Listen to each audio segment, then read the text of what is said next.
That's good. Down the lights. We're live. Okay.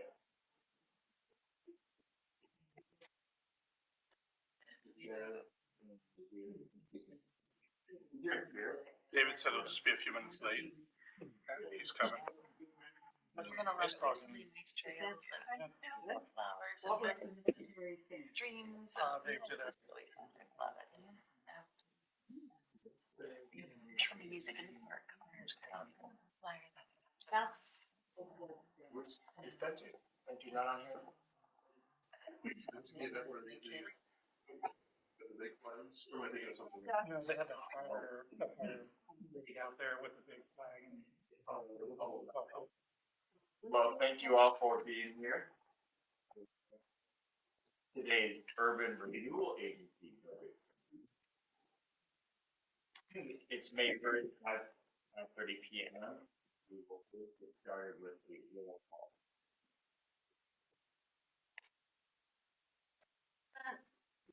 Ms. Fuzzy. Here. Brian Parker. Here. Matt Lehman. Here. Christopher McMorris. Here. Teresa Nielsen. Becky? Chaz Jones. Here. Jeff Sheminsky. Here. Brent Caseman. Here. Deanna Montiel. Present. And did I miss anybody? One of those city people. We also have staff. No, but now I have Shakira in my brain. Estoy aquí. Voy a platicar español. Todos. Yeah, we also have staff president, City Manager Chris Berkman, Steve Starner, and Mike. So, thank you all for And City Recorder Ruth Post. the reporter who post.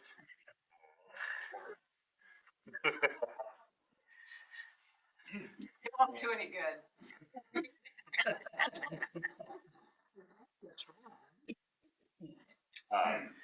So first on the agenda is election of chair.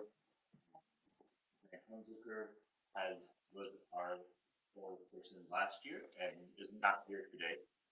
But typically we have someone from the public that acts as chair. And I wonder if we have any self nominations. That should be so. No. I didn't count the packet. Brett. He's been serving as the, treasurer? Oh, like for this? Yeah, Vice chair. Vice Is there a chair, so treasurer? he's Real? No. he's wondering how to take over this. But is this something you would be willing to do if forced? I believe so. I believe that. Do we have any other nominations? Okay. All in favor of electing Brett Caseman as our chairperson for the Urban Renewal Agency Budget Committee? Please raise your hand. Say aye. Aye. Aye. Any opposed? Please raise your hand. No. Congratulations. Oh, wow, thank you. Unanimously. Yeah. Sure. But it was costly. Yeah. And with that, I'm going to bequeath this. Yeah. It's actually a little more expensive than you think so.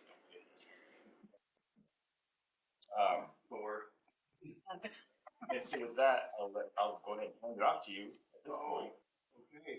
Is there some rubric for this or? Yeah, the sheet. He's just gonna follow this. That's right. So, Okay. yeah, next on the agenda. We have our election of chair. Next is the approval of the minutes from May 17th, 2023. I so move. Teresa made a motion to approve the minutes. Do we have a second? Matt, seconds. All in favor, say aye. Any opposed? The minutes approved. Next item on the budget, receive the Urban Renewal Agency budget message from. Read that. Yeah. This is on page 85. We're in the very back. We're starting with urban renewal. Dear Budget Committee and citizens of Philomath, this document contains the proposed budget for the operating the City of Philomath Urban Renewal Agency for fiscal year 2024-2025. The Urban Renewal Agency was originally established to improve the blighted areas of the downtown area. Most recently, it was amended to install the water, sewer, and street infrastructure needed to support a thriving downtown in Philomath. The water and sewer lines have been installed, and the district is making annual debt payments on that project. The Downtown Safety and Streetscapes project is currently under construction, obviously. That includes reconstructing the road surface, widening sidewalks, narrowing crosswalks, and adding, I should say crossways versus crosswalks, and adding pedestrian amenities such as benches, trash receptacles, and decorative lighting. With the conclusion of the Streetscapes project, the Urban Renewal District will enter into the phase of repayment and sunset. The district should consider consulting with an urban renewal expert this year to assist with this transition. I want to thank the City Council and surrounding taxing districts for their continued support of the Urban Renewal District over the years. It has dramatically changed the character of Philomath and been a huge success. Special thanks to the Budget Committee members for the important role you have taken on in reviewing these budget documents. I welcome and look forward to your feedback. Respectfully submitted, Chris Workman, City Manager. Thank you. So, just continuing to move forward. With the budget message given, we'll move on to reviewing the budget documents and discuss relevant changes. You, Mike? It's me, yes. You'll find throughout the book, at the very beginning of each tab, there'll be an overview of the fund and whatever it may be, whatever the general fund and so on. So urban renewal, you see we've got, this is basically how I lay it out for an audit. This is a prelude to my audit. Remember I said I was setting up the audit? And this is my first step at it. And so the detail is behind it. This year, our income taxes, our property taxes are going up another $100,000, close to $100,000. It's a healthy and mature urban renewal, so it's going to keep on churning out the numbers. Our interest for the year, that's it's going to go up to 65. I don't know what's going to happen with the feds and their tinkering with the interest rates nationwide. Once that ever happens, ever settles down, that could affect that. But we're looking at a $2 million revenue budget for next year. Any questions on the revenues? Then moving on, we're going to have engineering still for the streetscape. I'm going to go with the big line items. First one's going to be the admin overhead. That's the charge that the finance department, admin, and Chris and his group, we charge to this particular fund to monitor it. Gone up a little bit. Of course, everybody's time and materials is going to go up this year. You'll see it throughout the budget. Engineering, like I alluded to, the 50 grand is still for the streetscape, the final portions of it. And we have crazy, believe it or not, that ethics commission fee that we have to pay for this place. Blows me away, but we have to do it. And then we get into the capital projects. Right now, the only thing that I see that we have to pay for is the storm drain. We still have not received a bill for the bioswale. So if we don't receive it this year, it's set up for next year. So the remaining parts are if we need the monies. I don't know if we can spend it. We may be at the end of our urban renewal maximum payment or use of monies. So that's what Chris alluded to earlier. We're going to have to get an expert in here soon to make sure we got everything. I haven't looked at the paperwork in about a year, so I need to look at it one more time. The loan principal, that is going to be something as soon as this project Streetscapes is done, this fund is going to become a debt payment only, and we'll be shutting it down. We can't do any prepayments until 2027. So, I mean, right now, all we do is anything collected would just go straight to this fund and sit there until 2027. We could possibly pay the whole thing off. I'm not sure. That's just off the top of my head. But anyway, Question, What limits the prepayment? What tells you you can't pay it until 20? It's within the, bond covenants, or whatever we signed back when we did the funding back in 2016. That laid out, so you can't do any prepayments until 2027. And it was a specific date, I believe it was April. Thank you. So anyway, that's pretty much it. This is a pretty small fund. Any questions? Going back to the subject matter expert that you described that would help with winding this down, what would that person? Oh, that was a particular person, his name's Elaine Howard. I can't remember the name of the group she's with. She specializes in urban renewals. She would help us look and see, make sure we haven't exceeded our maximum indebtedness. I can't remember. I think it's the maximum indebtedness, which is basically what we spend. And then she would advise us on how to shut the fund down. Okay. There's some legal requirements, there's some notifications to the state, there's notifications to the other district members that would be getting that. There's quite a bit that goes into it, but this would be just making sure that everything's aligned and everything was done properly, so that as we make that final payment, we're able to do things done properly. So. One more question to the streetscape engineering. There's a $50,000 line item, but I would have thought by now things were pretty well engineered. Don't you do that first? Yeah, a lot of this is the inspections that are happening, so the engineers that designed it are also out on site inspecting it and making sure that everything got done to the design, so that's what this is for.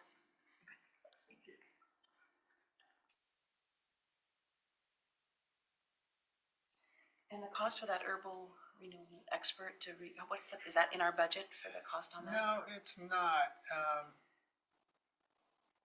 No, it shouldn't be that expensive. We probably have enough room in there to cover it if we had to move stuff around. We can move those projects around because that's probably not going to happen. I just put the numbers there as just placeholders.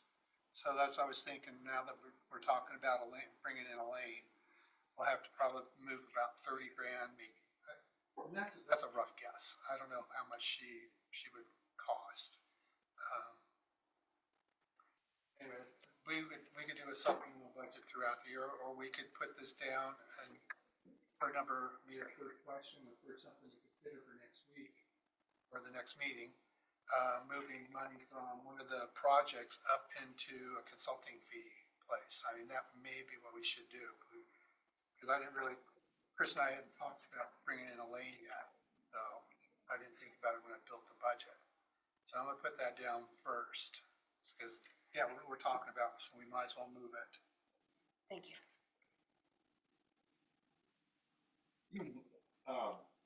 Mike, I missed the orientation that you held earlier in the year.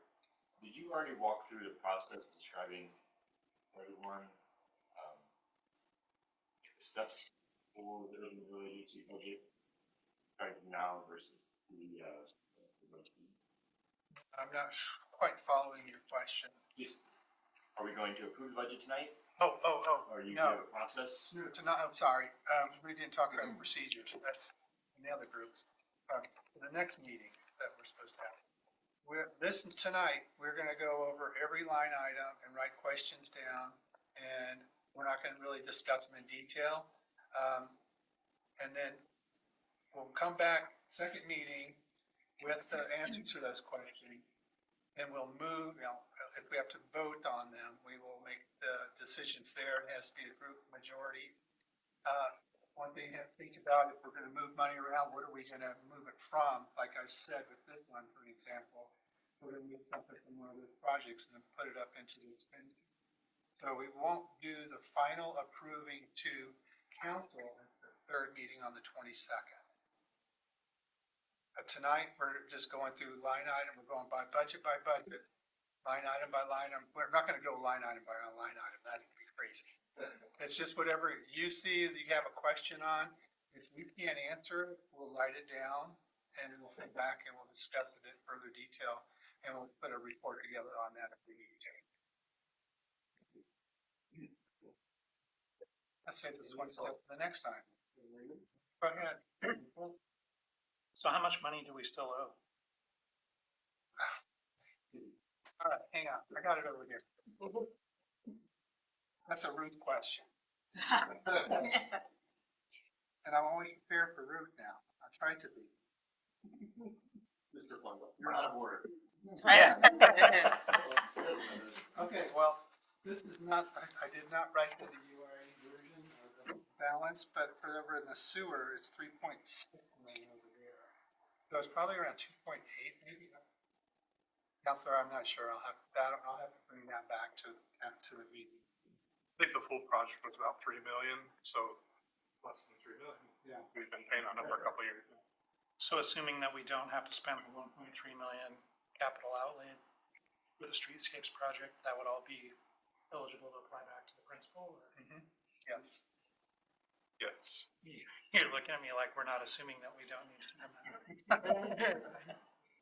Yeah, I think the money will be spent, but if not, then yeah.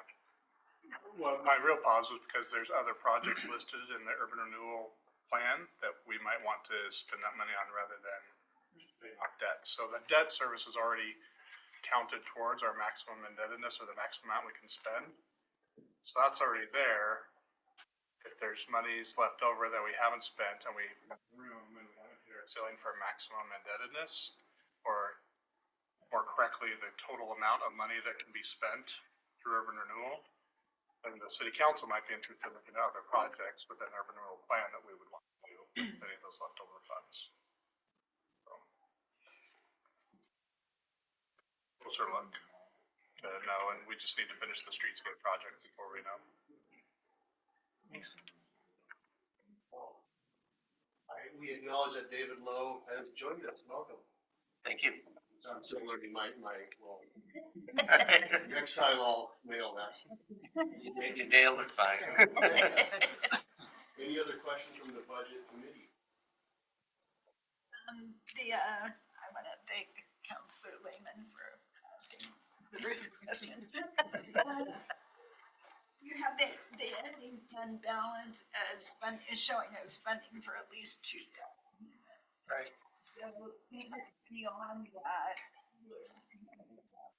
property tax. Correct. Oh, Yeah, this is just to balance the fund. It just happened to be 2 payments, so I made a note for myself. Can you just remind us what the boundaries of the urban renewal district are? A map.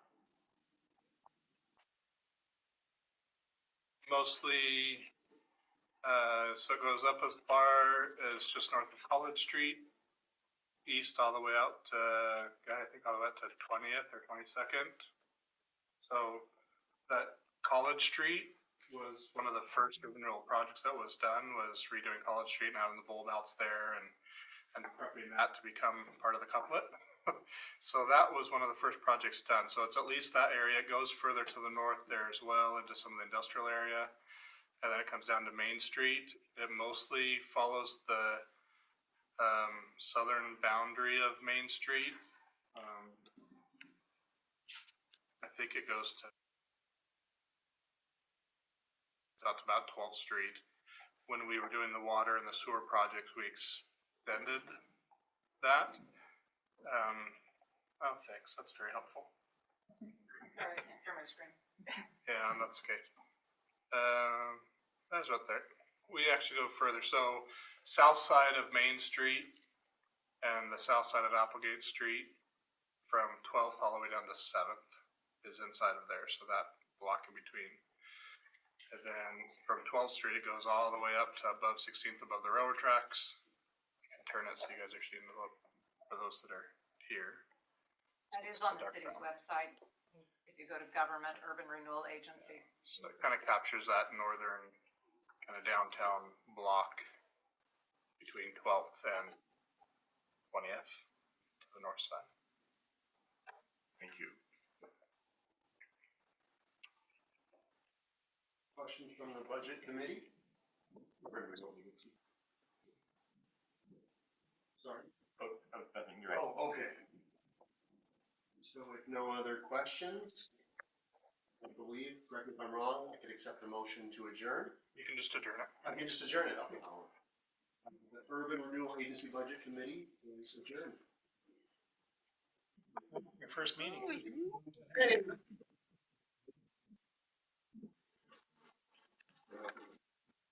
Oh, yeah. So, again, thank you for being here May 1st for the City of Rome budget review.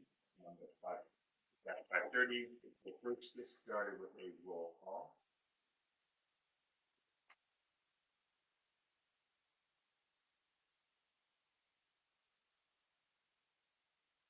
Ruth Foster. Here. Lyndon Crocker. Here. Matt Lehman. Here. Christopher McLaurin. Here. Tracy Nielsen. Here. Chaz Jones. Here. Pat Szyminski. Here. Brent Caseman. Here. David Lowe. Here. Deanna Montiel. Present. Again, I wasn't actually here for the orientation a couple weeks ago, but I did want to welcome Deanna Montiel, and David Lowe. That's for your interest. And first order of business on the budget committee meeting will be the election of the chair and the vice chair. I think we actually did that at the last meeting, didn't we? No, I Only don't one think for so. now. I think there's some other orientation. What did, We did it during urban renewal a few minutes ago. no, okay. Done it last time, we didn't have. Oh, yeah, we didn't have a quorum. So, open it up to nominations for chair and vice chair, and the role of vice chair would be to serve in case the chairperson is not available to serve.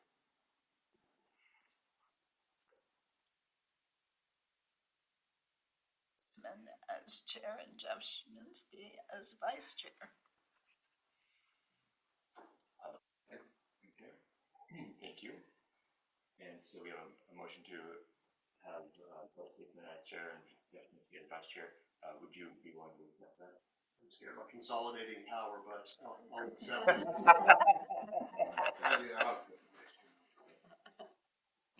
So, great. All in favor of having the motion updated, please raise your hand if you have. Aye. All opposed, please raise your hand if you nay. Motion carried unanimously. That's amazing. Congratulations. We'll be pleasure to work with you. Step away. So we'll go right in to the approval of the minutes from the May 17th, 2023 meeting of the City of Wilmington Budget Committee. And I'll accept the motion. I move to approve them as presented. We have a motion, do we have a second? Awesome. Teresa, all in favor say aye. Aye. Any opposed? And the motion to accept the minutes from last year passes unanimously. And now we will receive the city budget message from Mr. Walker. Thank you. I don't want to skip over page 2 and 3. There's a budget committee process on page 2. Mike spoke to this a little bit there in the renewal meeting, but just want to note that that's kind of spelled out there. If you want to address anything specific in there, Mike?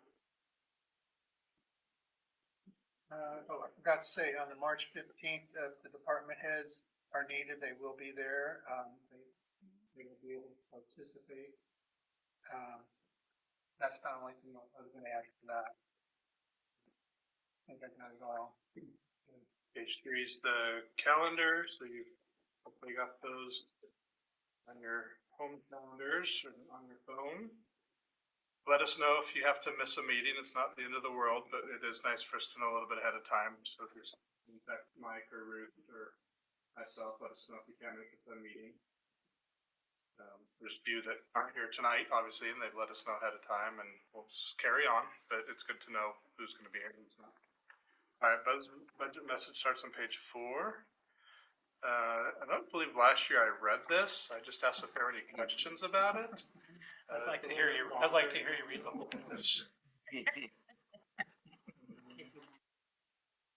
At the same time, I don't want to summarize and take more time to summarize than it would take to just to read it either, but, if anybody has any specific questions about the budget message, I'm happy to answer them. Otherwise, I think there's value in just, looking at the topics for construction everywhere.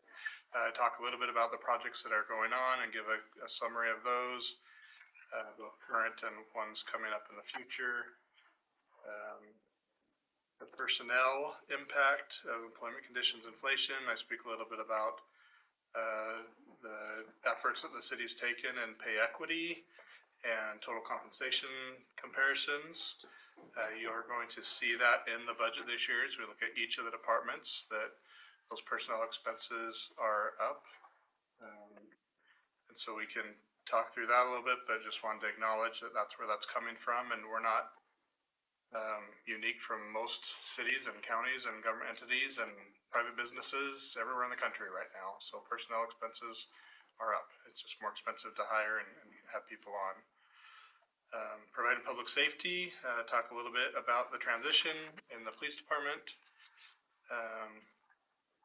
Talked a little bit on our tax revenues and gave just some, again, very high level numbers that Mike will point out here in a little bit on our anticipated tax revenue coming in, and a little bit on looking ahead. And I'll just say on this, I don't want to have everybody jump ship or cry alarm.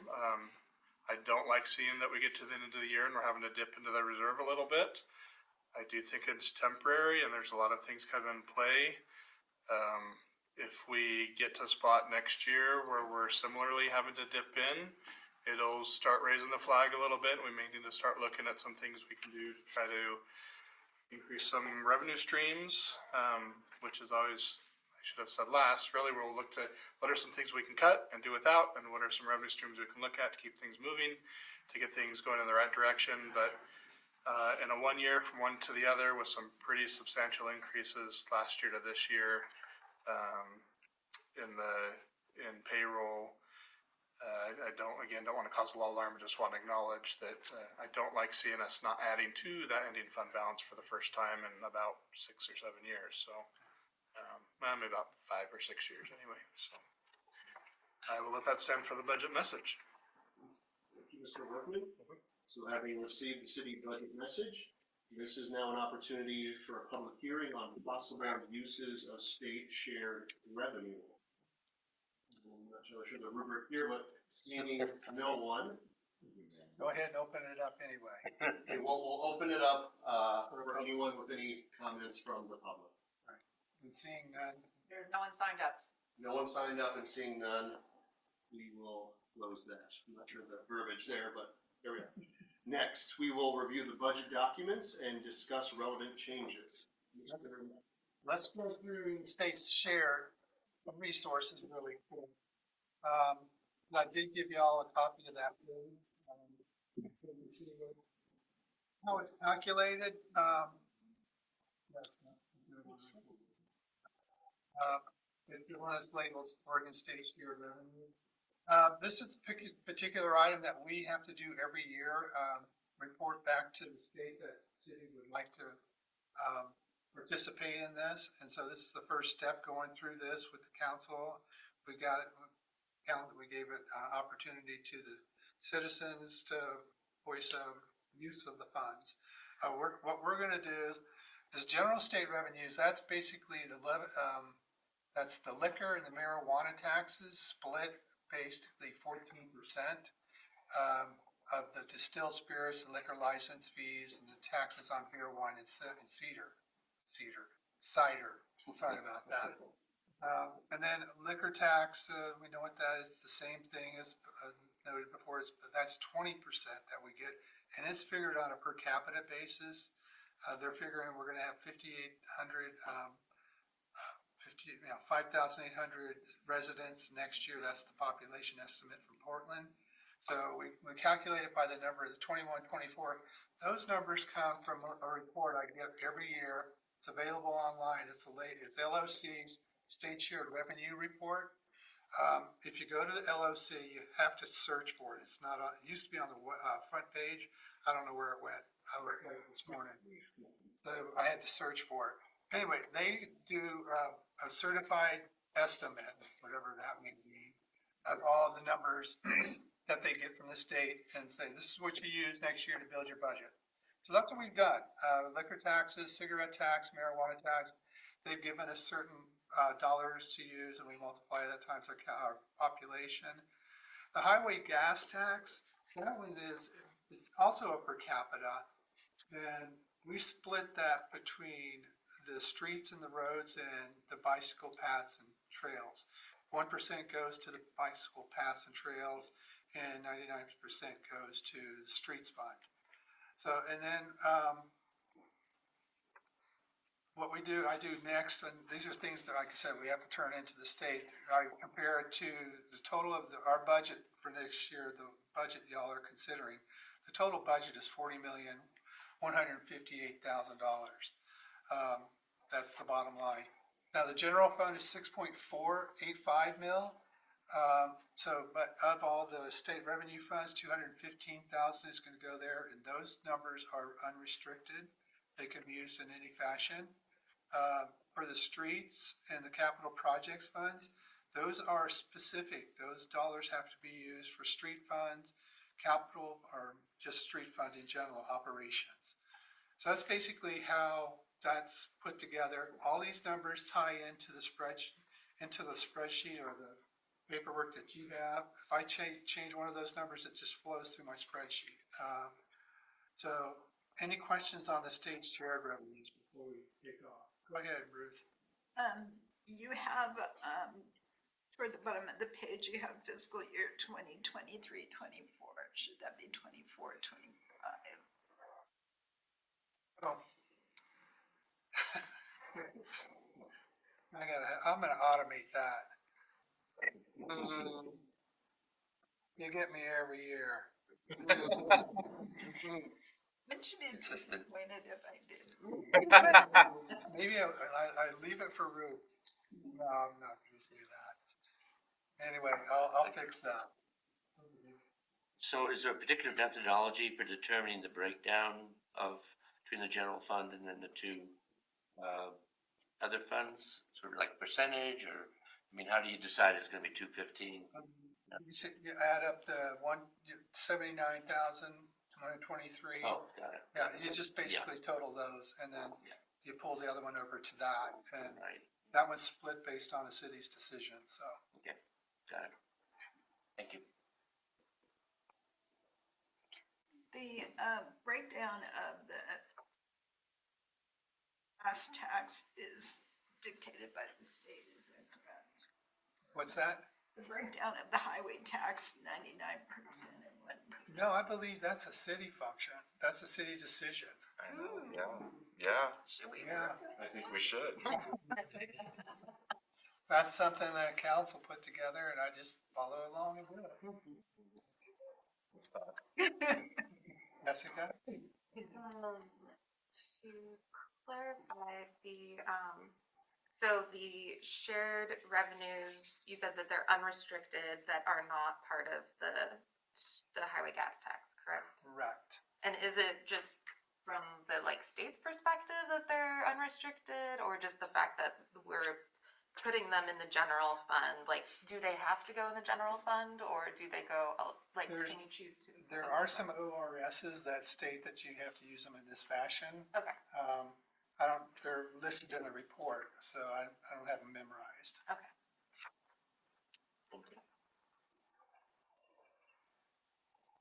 Okay, we're gonna move on, so we're done with the shared revenues. So is everybody ready? Here we go. First page, general fund. Page 7, basically that is the total city budget. Just a high level view so you can see what each category is going to be for next year. All the detail follows after that, after we start on page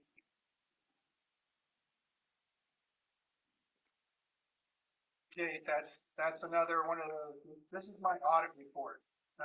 But it's part of the budget. It is something that has to be in both spots, in the audit and in within the budget. This is, like I said, this is the high level view, and we start in on the revenues on page 9. What I'm going to do is I'll go through some of the items, the high ticket items, the big ticket items, basically property taxes. We just talked about the state shared revenues, except for the transient lodging. We'll talk about that in a bit. And then we'll talk about the franchises, talk about building permits and court revenues and so on. So, okay, for the first one, property taxes. That number, the way I derive that number is I get information from the tax assessor. They give me the values at a certain point in time of last year, and I project out to the next year. I'm projecting out 18 months. So basically, I'm saying we're going to possibly cut $2.4 million to almost 2.5. The estimated, we've been averaging 95% collection rates. I mean, we're kind of moving up lately, but conservative, I'm going to just be at 95%. So I'm projecting that we're going to have 2.3, almost $2.4 million in property taxes. Any uncollected, we eventually collect them. It is just what it is. It's just, but it will take time. We'll collect them, and we'll get interest on top of that. So right now we're going to have almost $2.4 million in property taxes projected for next year. Any question on property taxes? Okay, so the next thing I'm going to move to. There's a question. Oh, sorry. No, I was just trying to double check something. Is there, oh, never mind, I think I found it.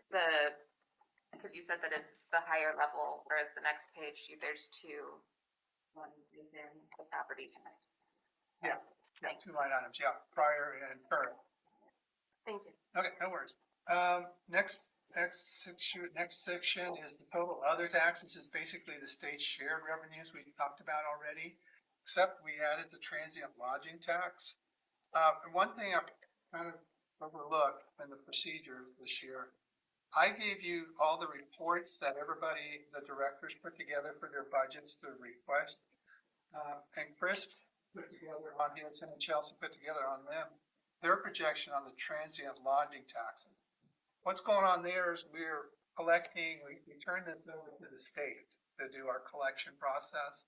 Therefore, we get a payment from them for the particular, I really can't tell who, I can't tell you all who, but we're starting to receive about $7,000 a quarter each quarter.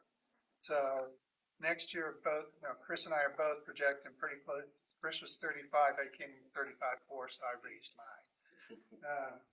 But we always put an offset in the budget because 50% of this, 70% goes outside, 30% inside. What's that breakdown again? At the very least, it's a 70-30. 70-30 split. And the offset for this transient lodging tax is in the council's budget. We'll talk about that when we get there. So it's a straight wash. We get money in, money out. But part of it stays in here for Chris and for the council to do things with economic development. The next section is the total franchises. That particular item, there's no really, we project that based on history, and we're getting pretty good at it. The only downside is if we have a cold or warm winter, that would mess with the gas amount. Yeah, but it was cold last year, and we're projecting a bigger one this year just based on the history. Pacific Corp is another one. That's how many units they sell, so we'll just have to see what goes on there. But any questions on franchises? And any on the transient lodging?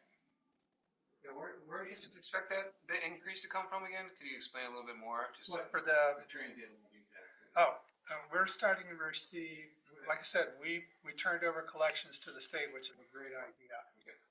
We do have people out there that are renting rooms to residents or to transient, whatever you want to call them, people coming in to visit. And they have to collect, I can't remember what the percentage is, 9 or 10%. Is it 5? 9. No, 9. Okay, so 9%. And they turn that into the state. And, each quarter we get a payment from them. And it's amounting to about $6,000, $7,000 a quarter. And on top of that, the county sends us $5,000 each year from their collection. We think it is from the state too.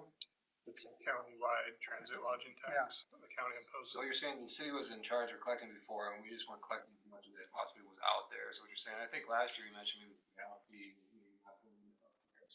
slip their small scale or something like that. So I guess it is quite a discrepancy, so you're saying the state, we were missing out perhaps on collecting certain things from that region? Perhaps. And they're a little bit more. The state they have the people that can do the job. Okay. And they have the enforcement personnel. So, that's why I say it's a great idea to do, let them do it. Because I worked at Newport and we couldn't collect it all. So we were in the process of changing it when I was left. I don't know if they ever made that change. We never collected it in the first place though, right? Like the city, we just went straight, it's a newer thing, so it was just.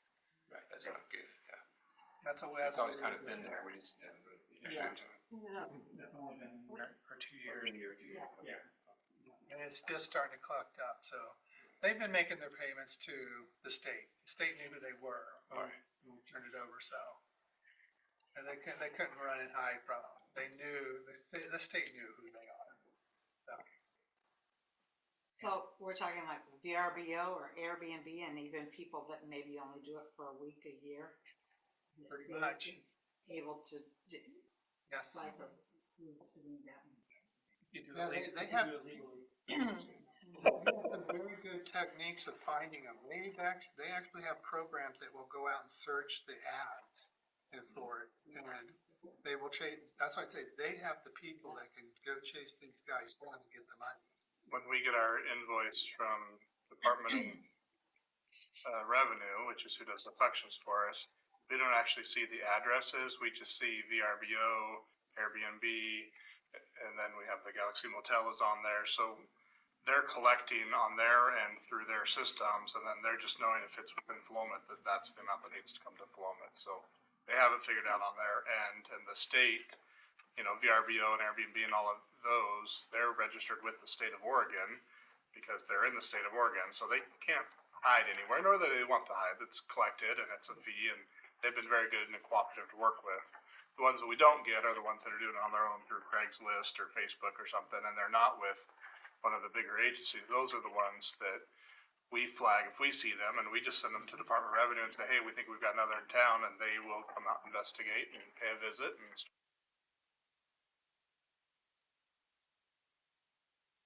Also, temporary, is there some at the fairgrounds? we don't have any at the fairgrounds. But we're building one or something. Down on 19th, yeah. Yeah, when the new RV park goes in, we'll collect the first 30 days. After 30 days, then they don't have to pay the 9% transit lodging tax anymore if it's a long-term stay. But anybody who's there for that first 30 days or anything less than 30 days, will collect that 9% over their entire stay. So yeah, then we'll see this number come up pretty dramatically, which will be great. We'll have some money to do some tourist-related things in the downtown area.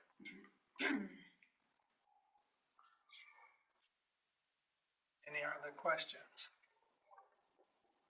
Okay, next thing, building permits, they're gonna be a little down this year, and we're figuring we're gonna be down next year, so we just reduced that up to the amount that you see. The court fines, the same thing, that's really, the court numbers, the court revenue is really driven by the number of tickets, written. I hate to say it, that we're kind of a speed trap city, but, this reflects what we have been writing. They've been averaging about 10 to 15 tickets a month. You know, some of these fines are pretty hefty. So, but you know, they're starting to flatten out now, but Dave says he's gonna, Chief Gursky's gonna probably have more on it, so we'll see what happens. You'll see within their budget, they have a new position. Any questions on the building or the court revenues?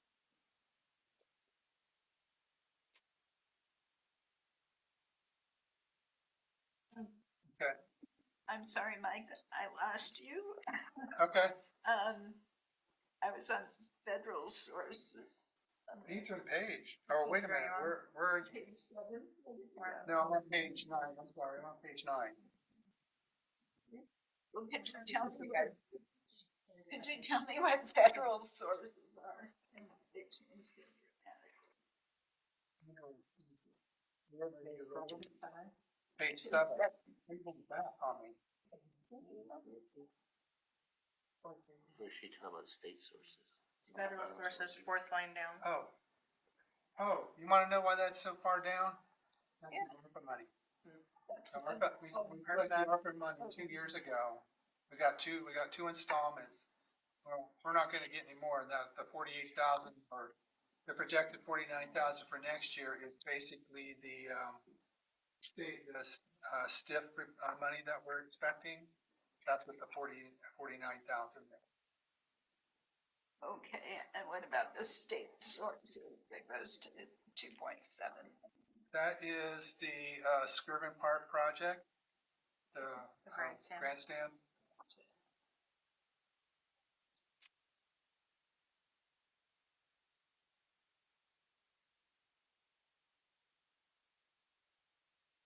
We're gonna finish the review real quick. Keep asking questions. You've got investments. Okay. You have double. That is basically the investments. That's gonna be the interest calculations. You know, what we've seen the last couple of months is really taking a big jump on it. A lot of that is, we have the money for Skirvin already in the bank, and it's averaging about $8,000 a month. So that's gonna bump our number up for a year. So when you get revenues and grants coming in, those accrue interest. Yes, we put them into the pool. The pool is up. It's the local government investment pool. We're actually getting interest every month now. So we're averaging about $70,000 a month, and I split it out based on cash balances. But this right here, this page 7 is the global. This is the whole budget. Yeah.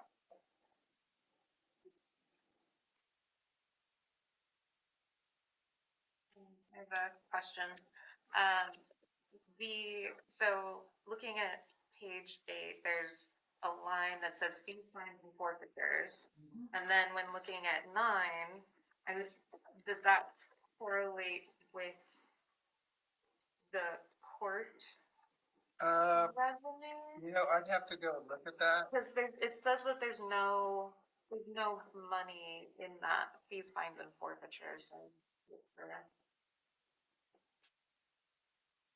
Oh, okay, But there is forfeitures like elsewhere, and I don't quite know how it all connects.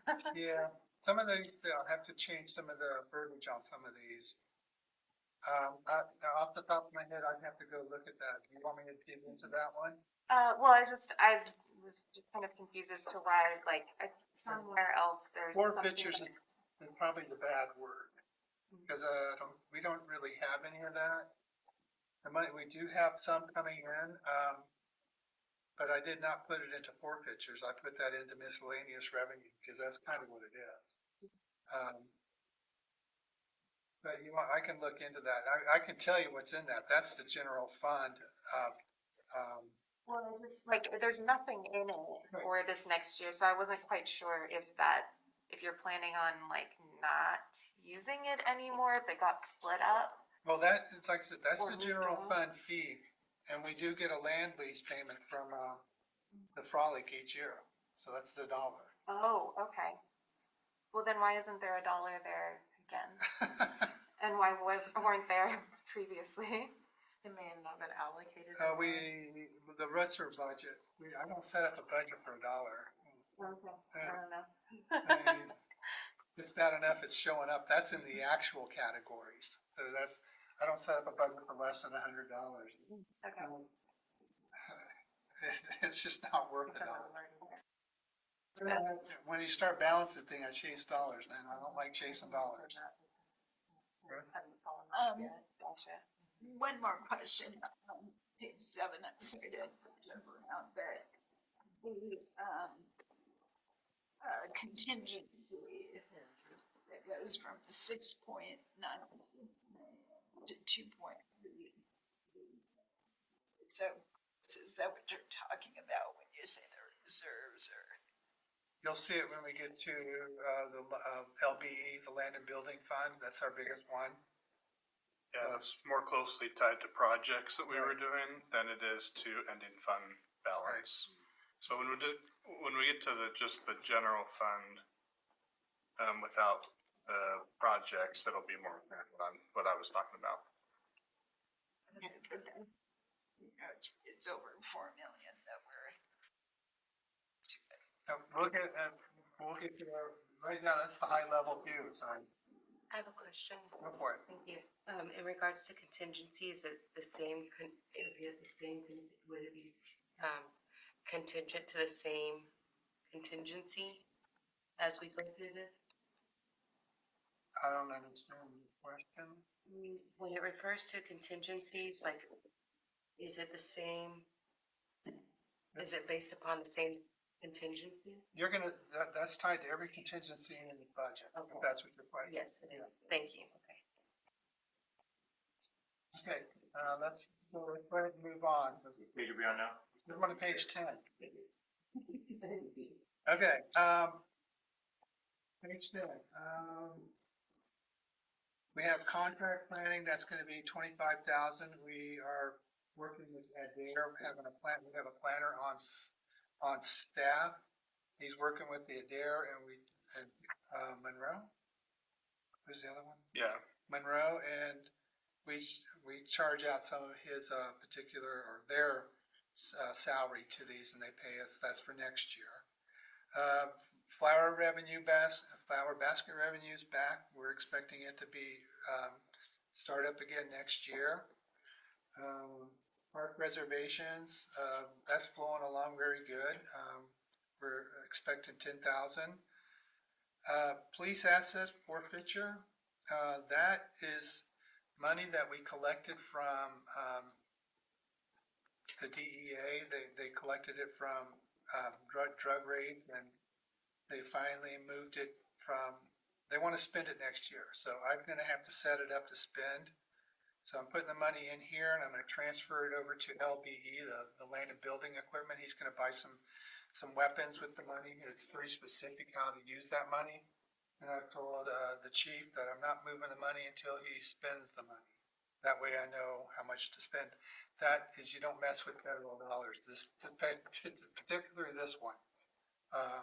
And this year, you'll see it throughout the budget. Sale of equipment, land and equipment. I got tired of burying or putting this stuff in the miscellaneous receipts after what we're doing, because it really skewed the miscellaneous revenues. So next year, miscellaneous will be really miscellaneous and not have landfill in them or any kind of things in there. Any questions on the miscellaneous income category, David? Just in relation to the DEA, so is this a new program? I don't see it referenced anywhere in prior budgets. It's an old, it's been around. We never.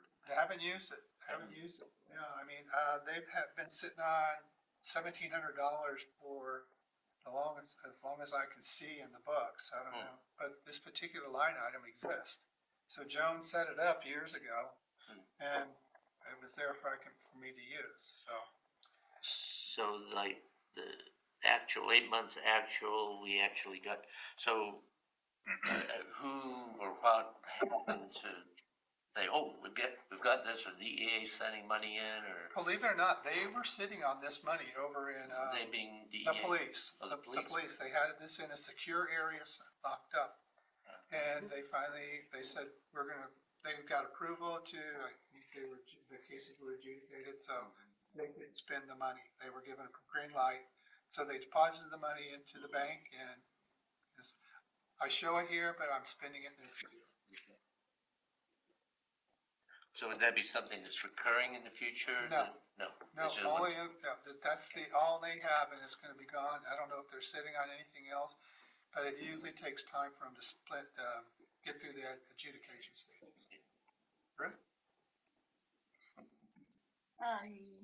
On page 9, the Northwest natural gas revenue increased by 50%. Are you anticipating another cold winter? Yeah, yes, I am anticipating another one. I mean, it's, way it's flowing.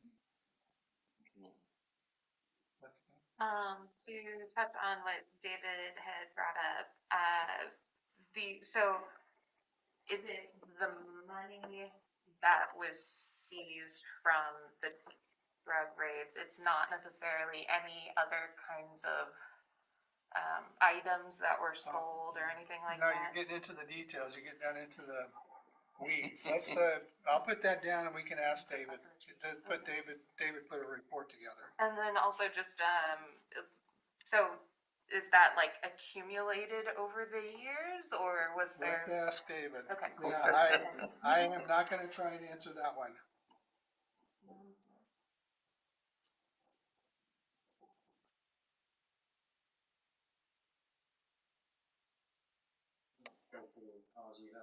Okay. I'll defer to Teresa and Diane, who are also on the police committee, but I believe as it was explained to us, it is firearms and evidence, some of which was cash.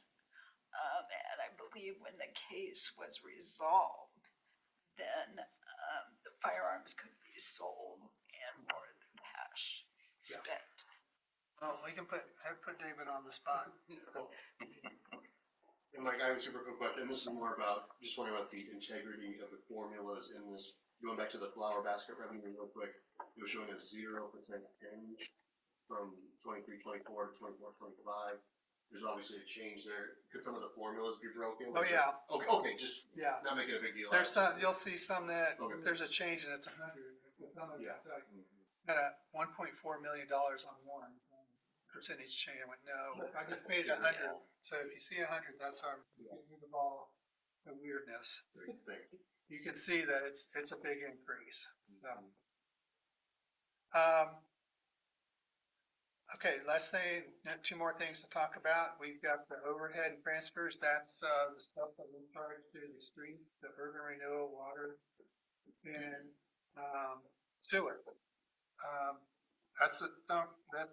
We charge out the admin area of the general fund out to the street, urban renewal. I have a formula, really not formula, a spreadsheet built where we give you my time, Chris's time, my staff's time, Chelsea's time. And because we do monitor and all these funds and help them with their business, we've got payroll that does that. So that's what that number is. It's a formula we do every year. And this particular one, it went up 11%. So that's what happened on that.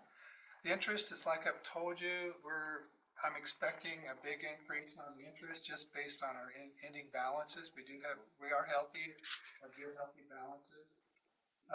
Projecting that we're gonna have we're gonna start the year with a 1.9, almost $2.2 million beginning cash from this year. So that's the final cash. We're expecting a budget of 6.4, almost $6.5 million in revenues. Any questions on the revenues in general? Yes, on page 9, could you tell me what the plan actions are? It's toward the bottom of the page. What are plan actions? Dave, can you answer that real quick? what are plan actions? Actions? Yeah, we're on our way. Page 9. Page 9. In the building permit and planning. Second to final. Total building permit. Those are, like lot line adjustments, subdivisions, land use, planning fees. Okay, thank you.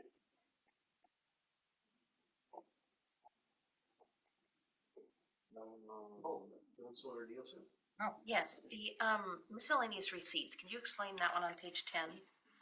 The change 82%. That's because we moved out the land, the sale of equipment and the like. We did have quite a bit of that running through there, so I moved it out. That's what's down in down at the bottom, sale of equipment. Right. I moved it down there. Right, thank you. Just sort of in general, where we have a decrease in building permits and so on and so forth, why would that be? Is that attributed to residential type housing or building or Shot at that? It's both, so, I mean, Ruth and I look at where we're at, and look at what's in the pipeline and what we foresee, and we run some rough numbers to estimate what we think we're gonna be doing for the next 12 months. There's always some surprises that come in, so we try to be conservative.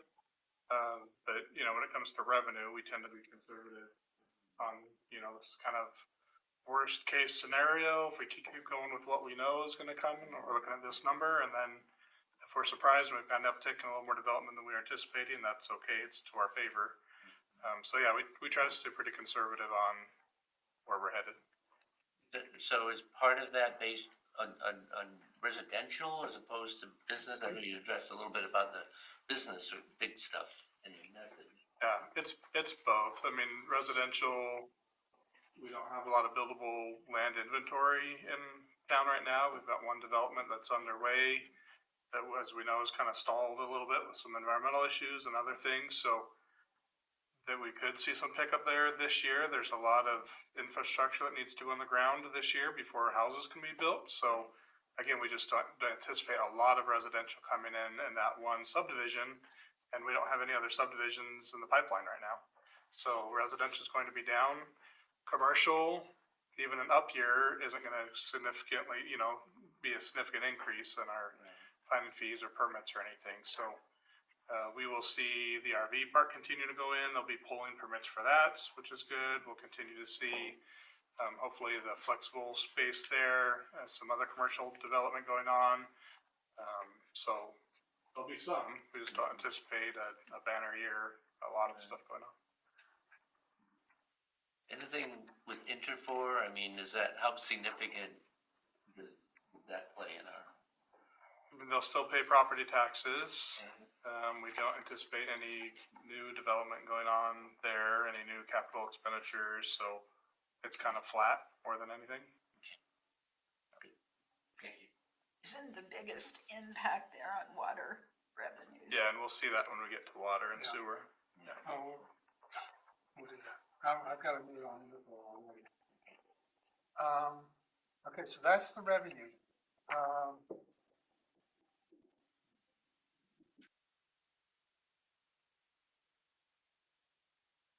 I'll go ahead and move over to page 14.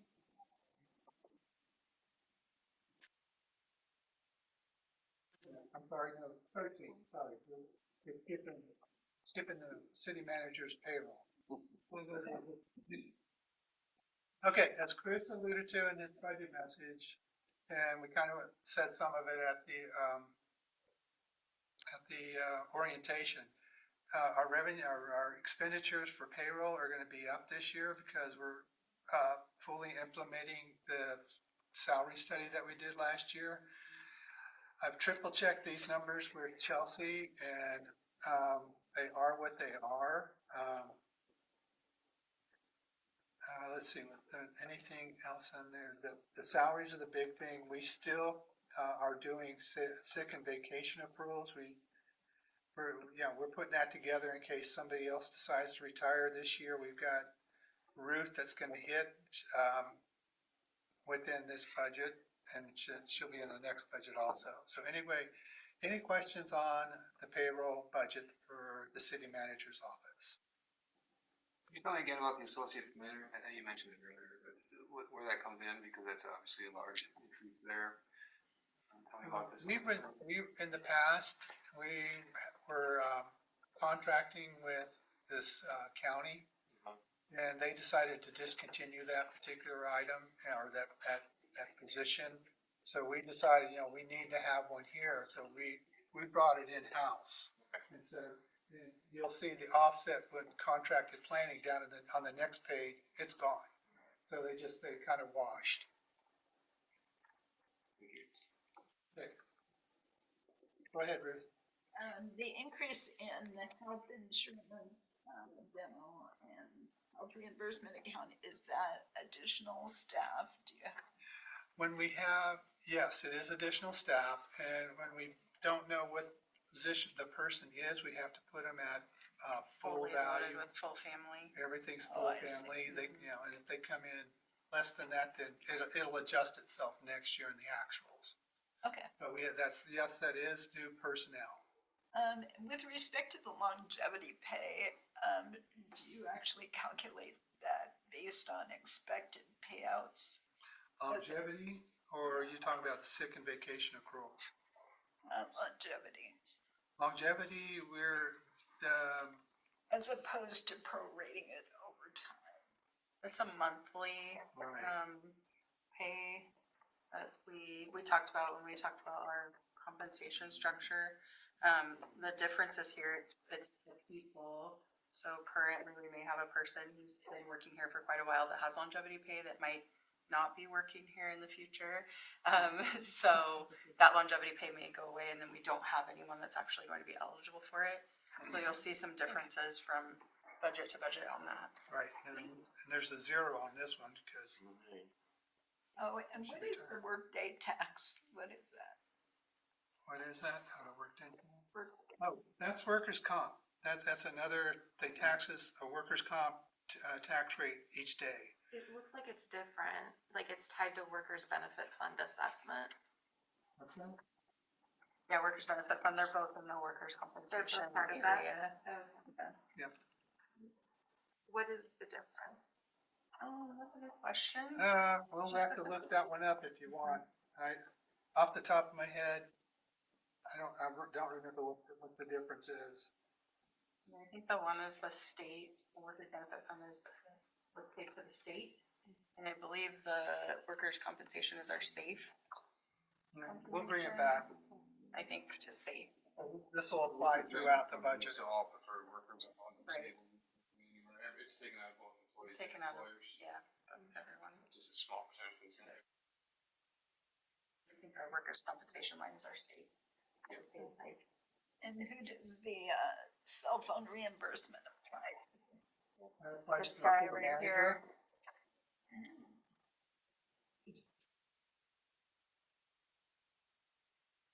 Because he only wants to carry one phone.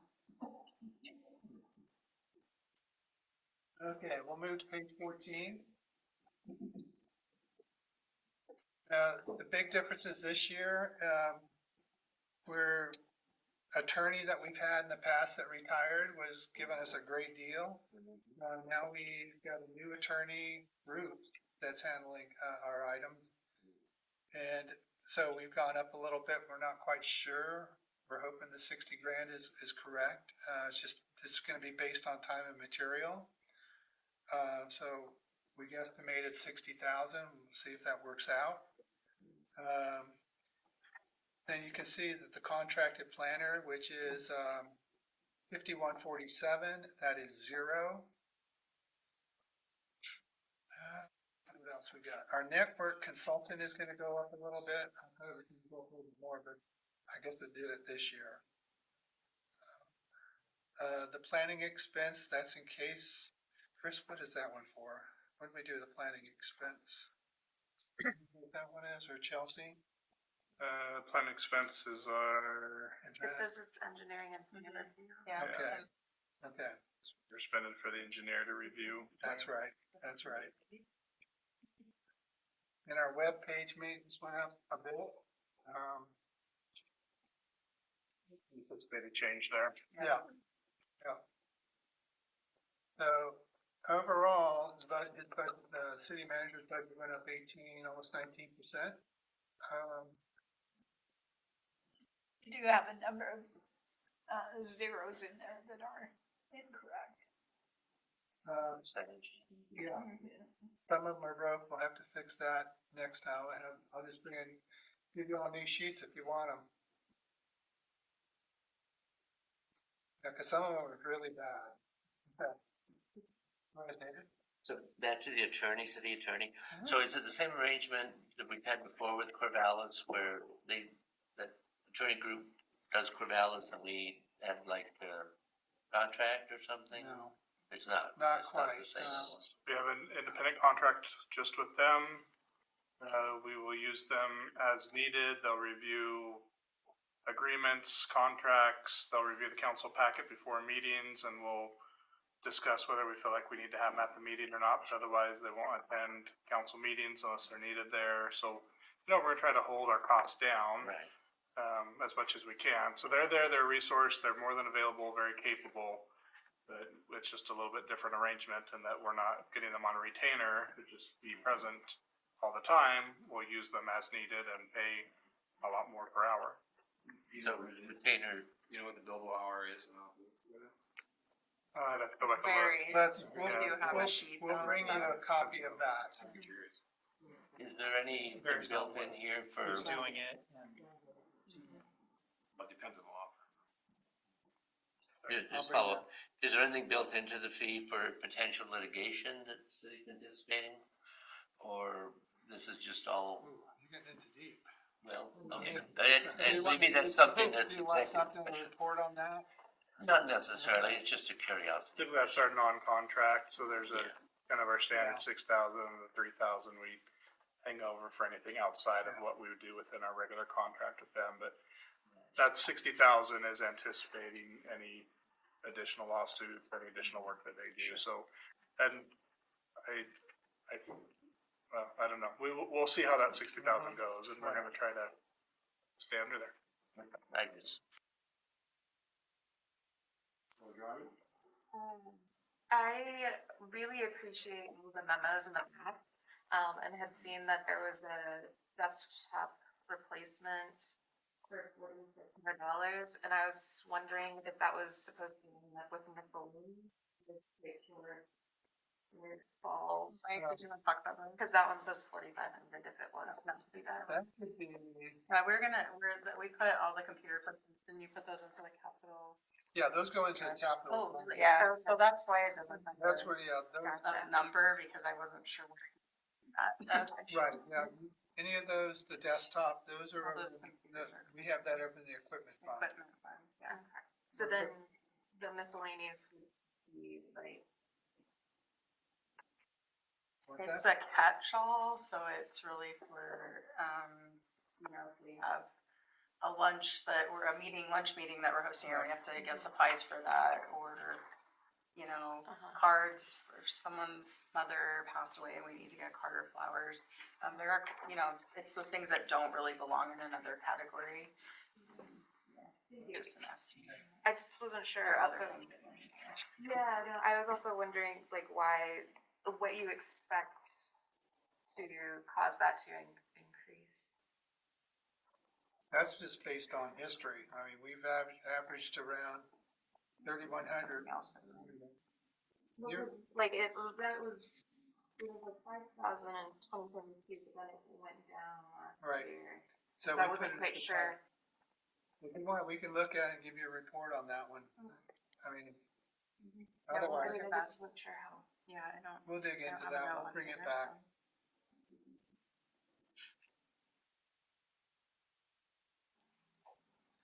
All right, any more questions on this?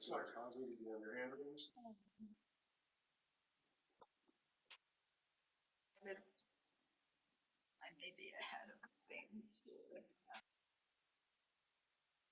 Network consultants, IT. The contract with Riverside.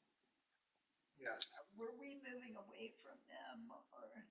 No, we were with Feynman, And then River Strong is who absorbed Heinemann, so we're with River Strong now. So we're gonna stay with them, because I believe you just.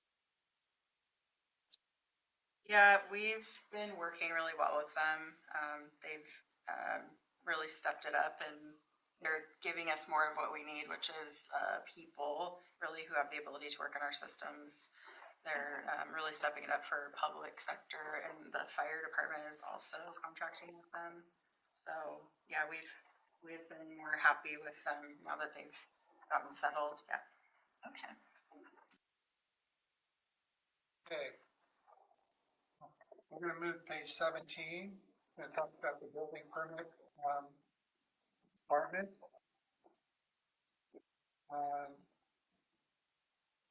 Payroll, let's see, the new item we have there is, it's gonna be a short-term item. It's gonna be the deferred comp, that's gonna be for a retired person that's gonna work back, for a couple months. And that's reflected in the salary. We're gonna have also another person come on board sometime next year to replace that person. So that's why you'll see the health insurance went up quite a bit, because we're not sure what kind of insurance that person will have. So that's why, and we also built in our vacation accrual. You're gonna see that throughout the budget, just in case we have a retire, we have some money sitting there. Otherwise, the budget gets hit pretty hard. So that's why we built that. If we can afford it, we do it. Then the building materials and services, there's gonna be a reduction in the building and electrical inspections based on what we feel right now, that it's gonna be down. We've increased the education and training for the deputy city recorder. There's some trainings that she'd like to go to over in Bend. So their budget actually went down last year from compared to this year. They went down 11%. So any questions on the building fund or department?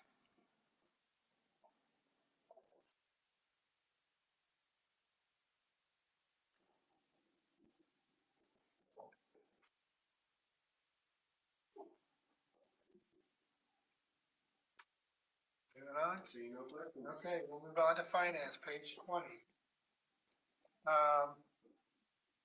Payroll, I've split out. This year I've had all my staff in one spot. I've got an accounting clerk, and I've got a finance staff. She's the UB person, so she's the finance staff. Then of course I'm in there. But the accounting clerk is the person that does our payroll and AP. So we split that out because that's a different job type than the finance staff.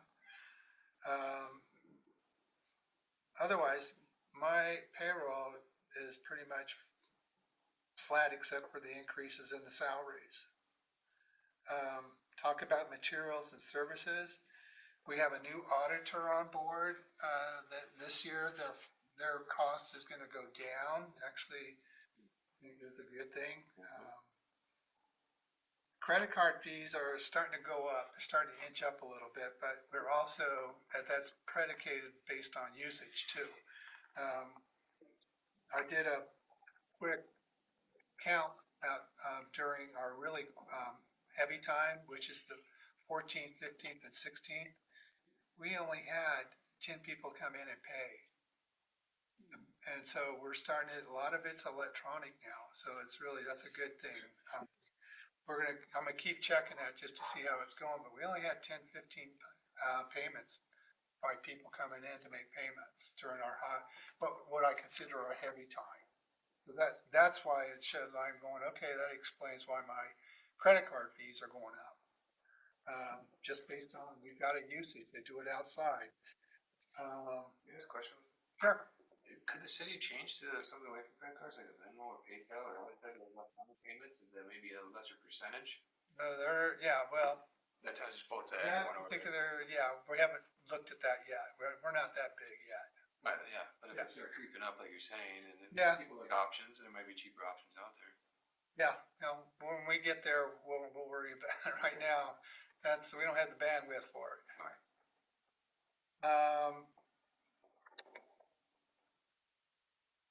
insurance, okay, insurance, you're gonna see a split out between, I did a different split out this year. Everybody's insurance is gonna change a little bit. I took a big jump. What I did is this year I added in, square footage. We have a report on the PIS website where we can split it out. So, you know, everybody's insurance is gonna be changed. You can see it, you'll see it in the police. They're the big, theirs went down, ours went up. It's just because we had square footage in, and that made a difference. Mine went up, almost $2,000, which is like, okay, that's just because, we're doing it based on square footage. Another thing that went up, another is the, go ahead. Mike, what was the basis prior? It was just based on personnel and, vehicles. And I just went, okay, there's gotta be a little bit better way of doing this. This is how I used to do it when I had vehicles.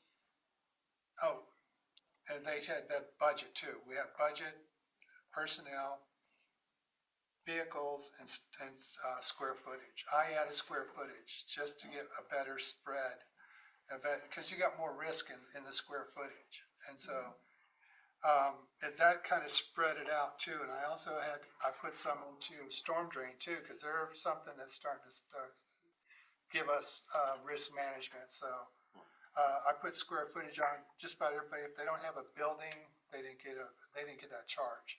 So that's what the basis is. Did it reduce the overall costs? Or? No, that I can't control. That's The costs are up this year Yeah. considerably for liability and property. No, that went up 132,000 versus 120,000. So, I mean, but general fund wise, we're pretty much flat. So, Also, anyway. that was just like allocating out of the total amount Yep. that each department, correct? Reallocated it. Yes, and then the other thing that went up a little bit is the utility online services too. Again, it's all predicated on, that's our express bill pay. That's where about 70% of our bills go through or get paid right there. That's pretty much it. My budget went up by 9%, so I was pretty happy with that. Any questions on my budget? Go ahead. A curiosity question, it's insignificant here, but when we write off bad debts, do we sell off that to like a collector? No, our bad debt, what is that? It's only $250, so it's Yeah, nothing. the last time we did a write-off was $39. Yeah, So okay. it's insignificant. Minimal. But we put it there just so in case we have it, just so we have it covered. Thank you. I was curious about the utility bill printing and mailing versus the utility online service. The online service is where we put the credit card. We have an express bill pay. That's what goes there. Yes, I am aware of that, Okay. but just the amounts are the same, and you had just. Believe it or not, yes, they are. They come out that way. I mean, it's like $900 for each month for our utility online. It's our printing and mailing of our bills. Yeah, And then, but not everyone gets paper billing. no, it's still $1,000 a month. Oh, so it's for the system itself. Yeah, it's the system. Wow, Yeah. okay. We're starting to get a little perturbed with them, and may do an RFP to go find another one. Sounds like a good idea. Yeah, let us find some bandwidth for that one. Yeah. I told my staff about that because, we're talking about that. Sounds posted, I guess, right? Okay, moving on to court. Court, we have a finance staff and we pay the judge. And the finance admin assistant is a part-time person that we may use it or we may not use it. So that's the biggest thing there. That one's pretty much flat except for the increase that's in the salaries. Now the one big thing within the court this year is that their prosecution services were covered and part of that Corvallis contract with the attorney. This year, we had to go out and get another person to do that.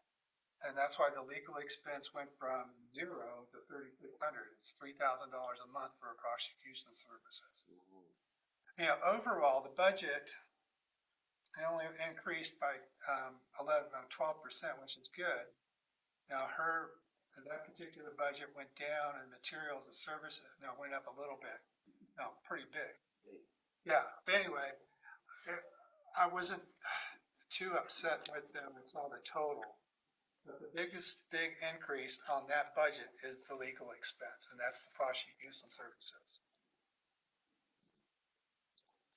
Everything else is pretty much flat.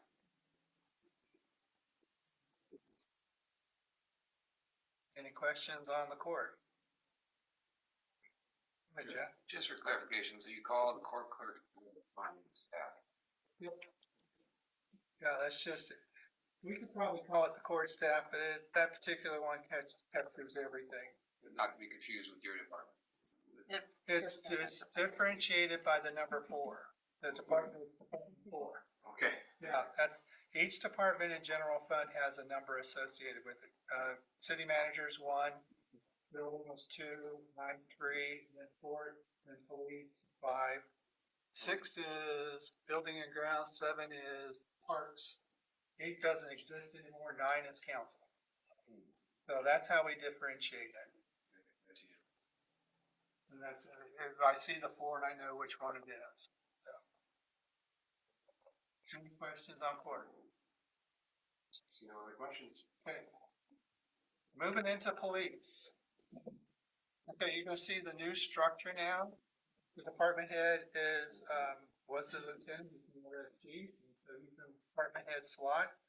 He went down a little bit, on salary wise. Lieutenant is gone, it's been moved to police sergeant, the 2 police sergeants there. And then this, police officers, we have a new additional body in there. The admin secretary is, pretty much flat. I think we got some, the extra person, the extra time. We have 2 part-time people that will be covering for a staff member going out on maternity leave.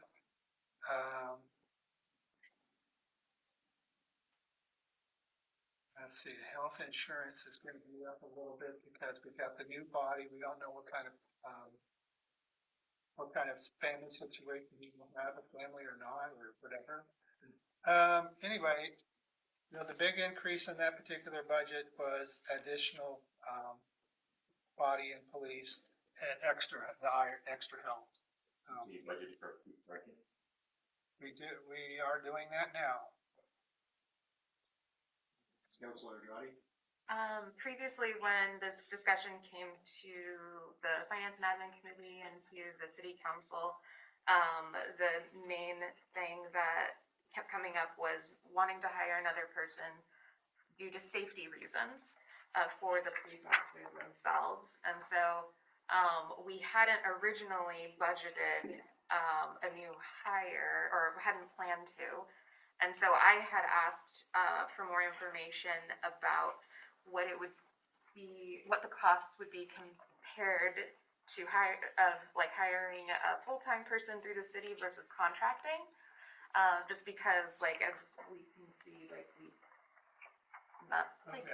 the finances are a little strained. We can put up a report, Jessica. We can just bring back a report saying, here's the cost, what it was, what we have now, and then we'd have to look into seeing how much it would be if we contracted it out. Mm-hmm. That would be awesome. Thank you, because just look for ways to cut where we can. Yeah, so that's the extra body that we're talking about? Yeah. Okay.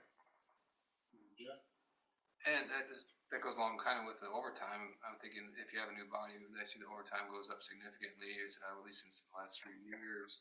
The new body having implications as reducing overtime. Okay, well we'll bring back something on that. Okay.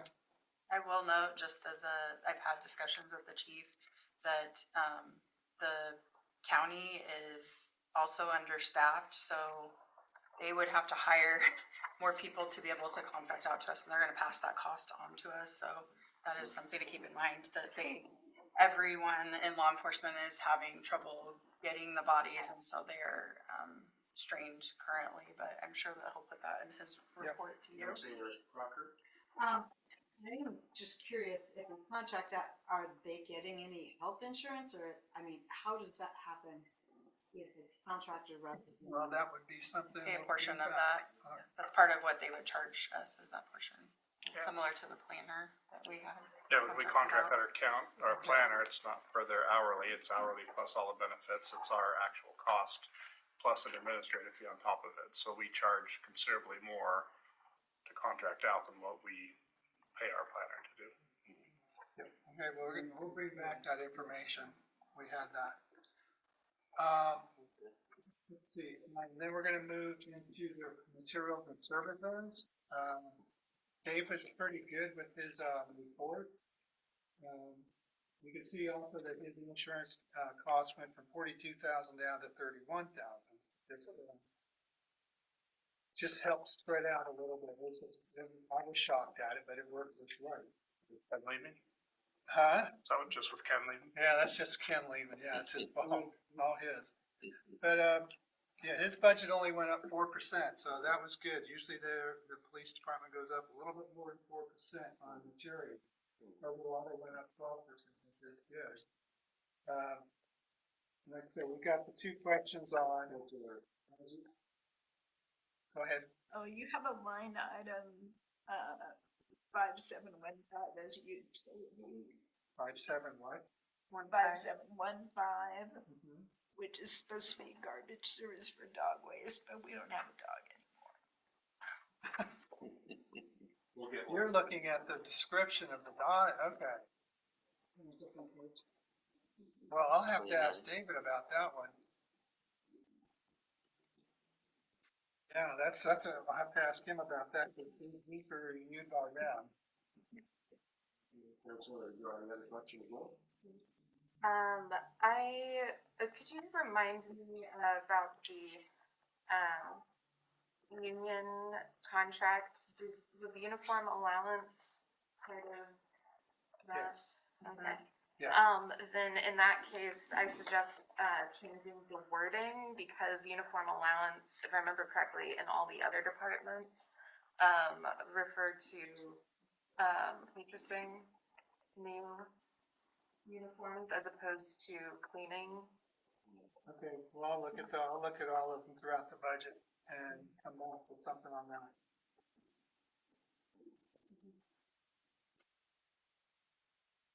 Do you have questions on the police budget? Oh, there's more. What was your, now, Jessica, I want to make sure I understand, what's your Yeah. question? What is it?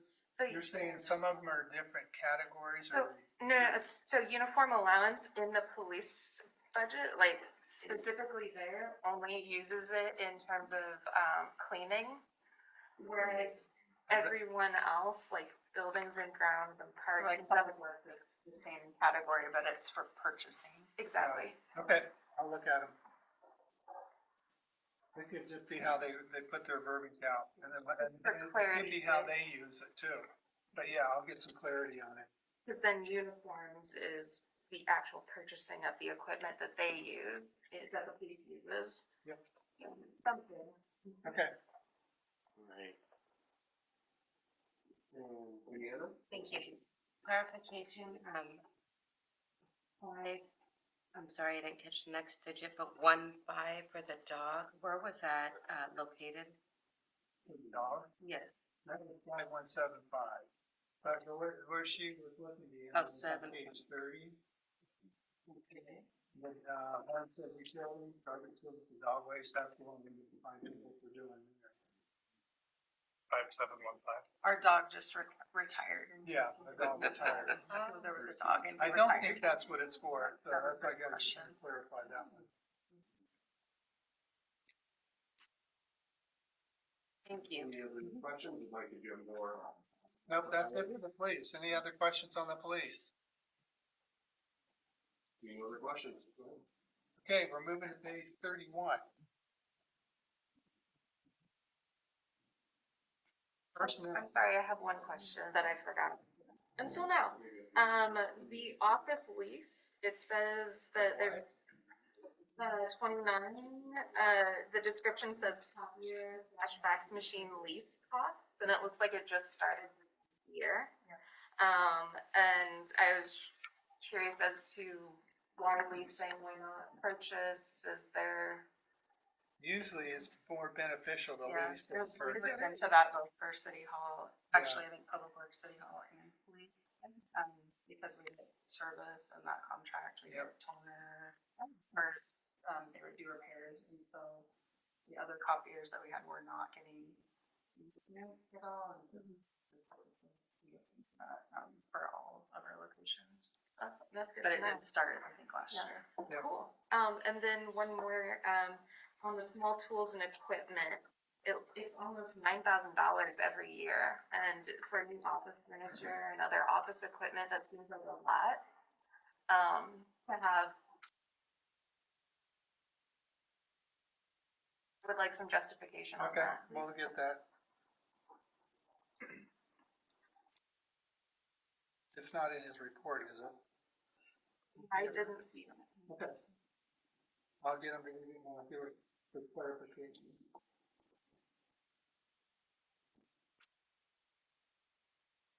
Okay. Any other questions there? And then our mayor reminded me I may have the authority to call a break, so perhaps I will do that. That's not entirely yet, you're on the ball. And then, and then also just as a timekeeping, it's about 7:07, just so everyone's aware, and we'll do a 5-minute break.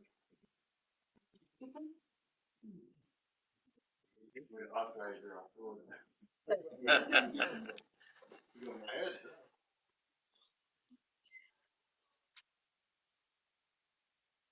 We're still alive, just so everyone knows.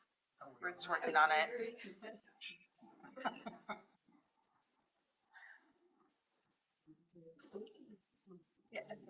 Yeah. Is there a recycle in the area? Did you go in the kitchen back there? Yeah.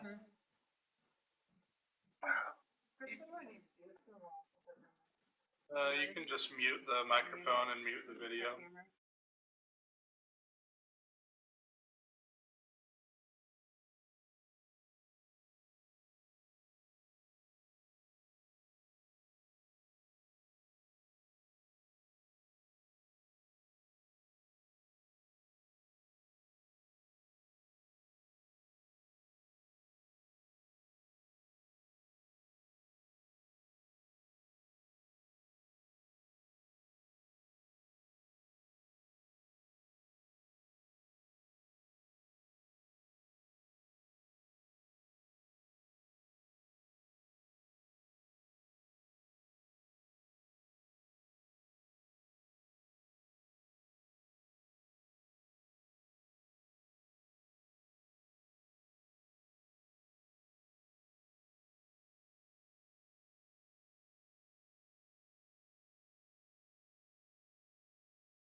countries? Like, did you go to France or did you just were like, you're a language person? Well, combination of a couple things. My father was let it down.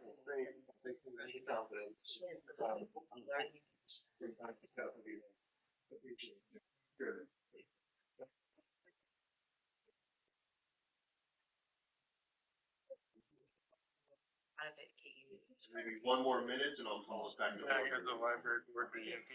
finding communicating different languages.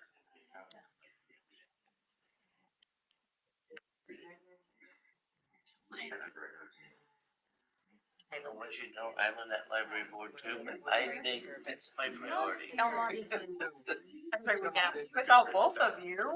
their Arcadia, Pasadena. I get it out. Yeah. I won't say the exact time, but. Well, but I mean, a budget. I don't wanna break it. A little bit of, is a picture. Don't let it go. Test it. Okay, so as we get back into the meeting, just a couple of things. We're about 30 pages into a 90-page document, so about a third of the way through. So I may encourage everyone perhaps not to be overly scrupulous on the smaller $1 and $2 things, just so we can fit into the time. Of course, if there's valid questions, we should ask them. And then also as far as ground rules, just a reminder to all, we can ask questions, but it's not a time to debate. Sometimes there's a fine line, just a reminder for that ground rule, and I'll hand it back to Mike.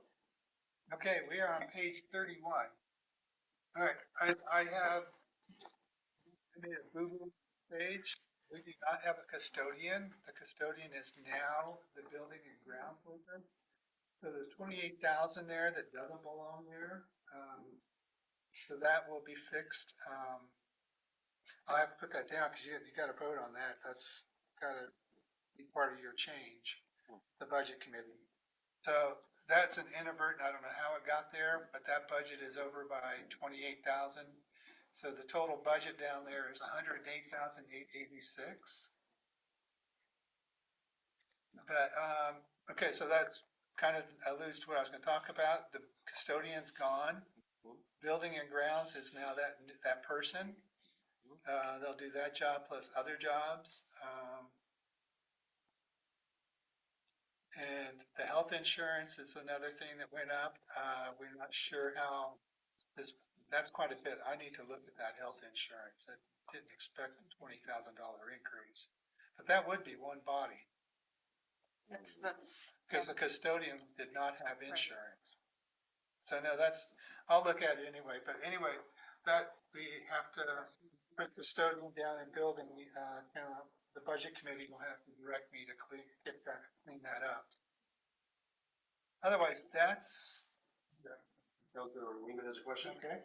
Yeah, it just strikes me as a little odd that the buildings and grounds worker is 28,000 and then ostensibly the insurance for that person is 20,000. What? That's about right. It's about $18,000, $19,000 a year for a family.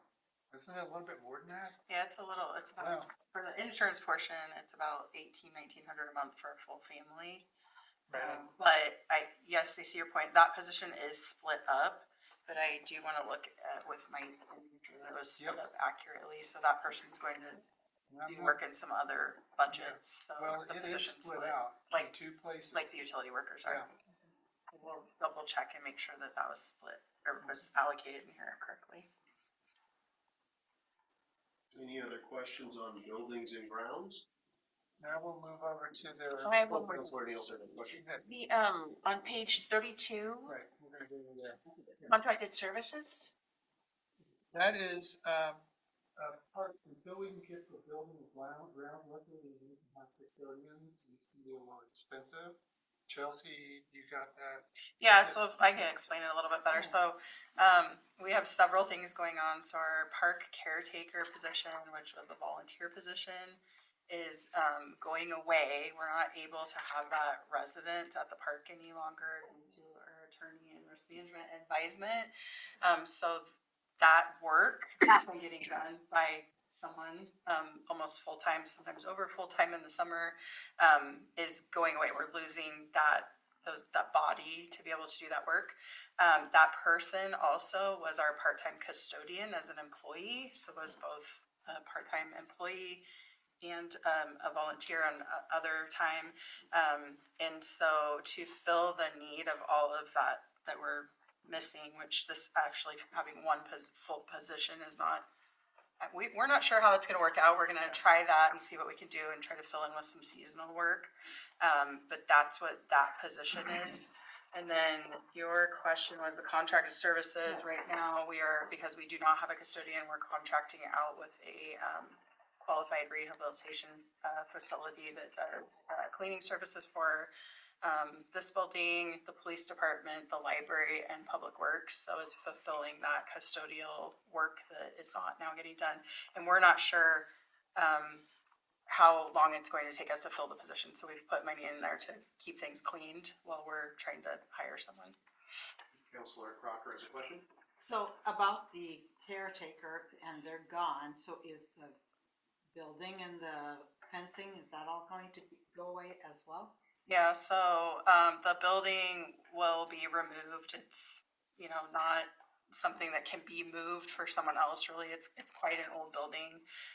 Some of the smaller buildings on the property and the fencing actually belong to the people that are living there, so they'll be taking some of that with them when they go. It's just part of their agreement.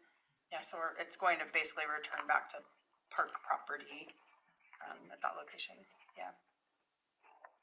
Where exactly is that located? At City Park, so right when you drive into City Park on the left, there's a manufactured home there. It's that residence that's there. Okay, Ryan? Is there like money set aside for the like demolition of it, or like where is that located? I think we put that in, it actually might Okay, that'll, be in here. Where did you end up I putting think that? it's in the minor building. Let's save that for that Okay. place. But yes, Okay, any other questions on the buildings? Seeing none. We'll move over to page 35. And there is the other half of the building and grounds worker. Well, I wouldn't say, but I think we split it 65-35. And again, we're gonna check the health insurance on that one too. So, that's the biggest thing. They did a reallocation this year too. An admin assistant is moved over here, spread out a little bit more. The admin assistant also went from, I think, 20 hours to 25, and her rate, her pay went up too. So that's going to be a change on some of that. That's the reason for some of the increase. But like I said, I'm going to check the health insurance and make sure that's correct, because that's 12,000. That could be right. That's still kind of heavy. Any questions on this payroll? Has a question? Okay, Would this be the proper time to share? what's that? Oh, okay, because Is it a question about the? no, she's going to share a potential. Oh, okay. Because we're working on public works. So, go ahead. So, thank you. Sure. I saw utility maintenance worker, so, there could be a potential, yes, a potential, Conflict of Conflict of interest. interest. why, You're good. you know me, conflict of interest, because I did apply for, a position, however, I haven't, We haven't made a selection, it's not been filled yet, and the application is And still that's active not- in our pool right Yeah, now. it's a conflict. Let's talk budget. okay, just, Okay, what's the question? sorry, I just was advised to do so, so I Yeah. figured we were You're good. there, and thank you. Yeah, you're great, thank you. Any other questions? That's you, Rick. Okay, we're going to talk about their materials and services. Their contracted services went up quite a bit. Can't remember what Kevin had there. I'm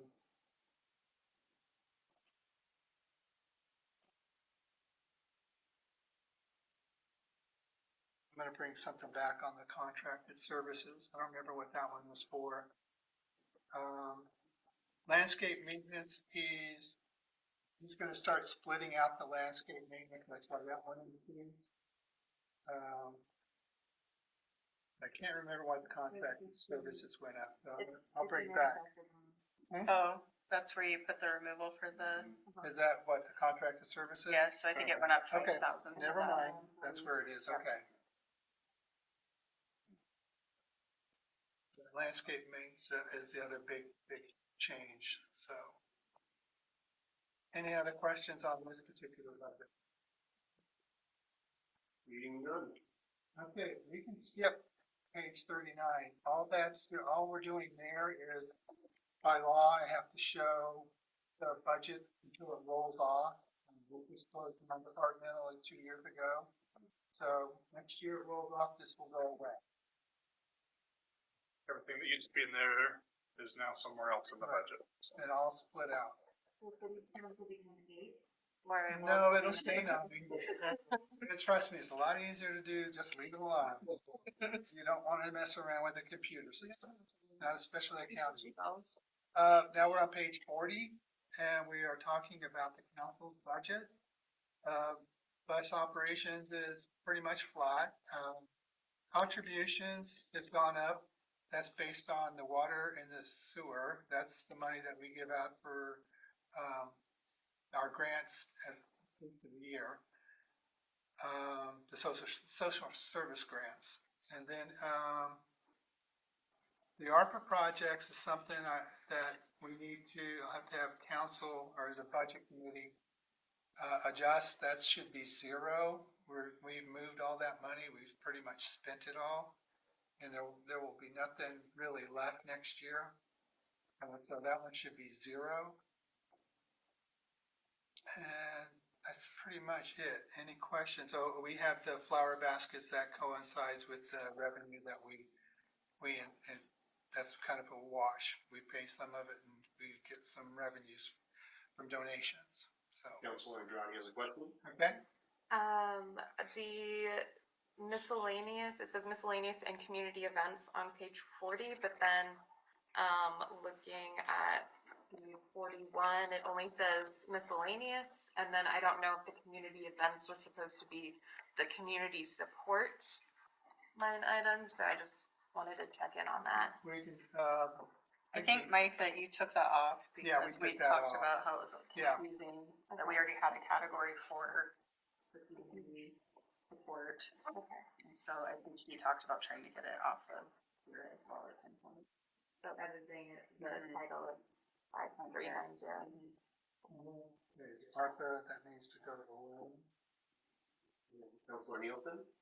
Did we actually spend the 12,000 on holiday decor? We did.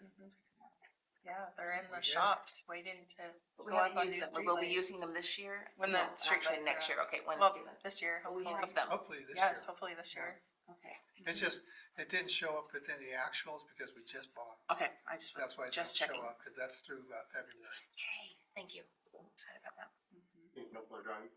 And then can we get an updated expenditure list or balance or something of what the education and training was for this year? Because I know that there have been multiple uses that's been put towards, and I'm a little concerned that we have it reduced for this next year. I can give that to council. I don't know if I can bring that back for, I can bring it back. I'm not worried. I'll bring back an update on that. Okay. Thank you. Can you mention what the labor consultant is budgeted for? That was Oh, for, that was for the union salary. negotiations, Right, I think, or right. the, I think union negotiations. We're done it.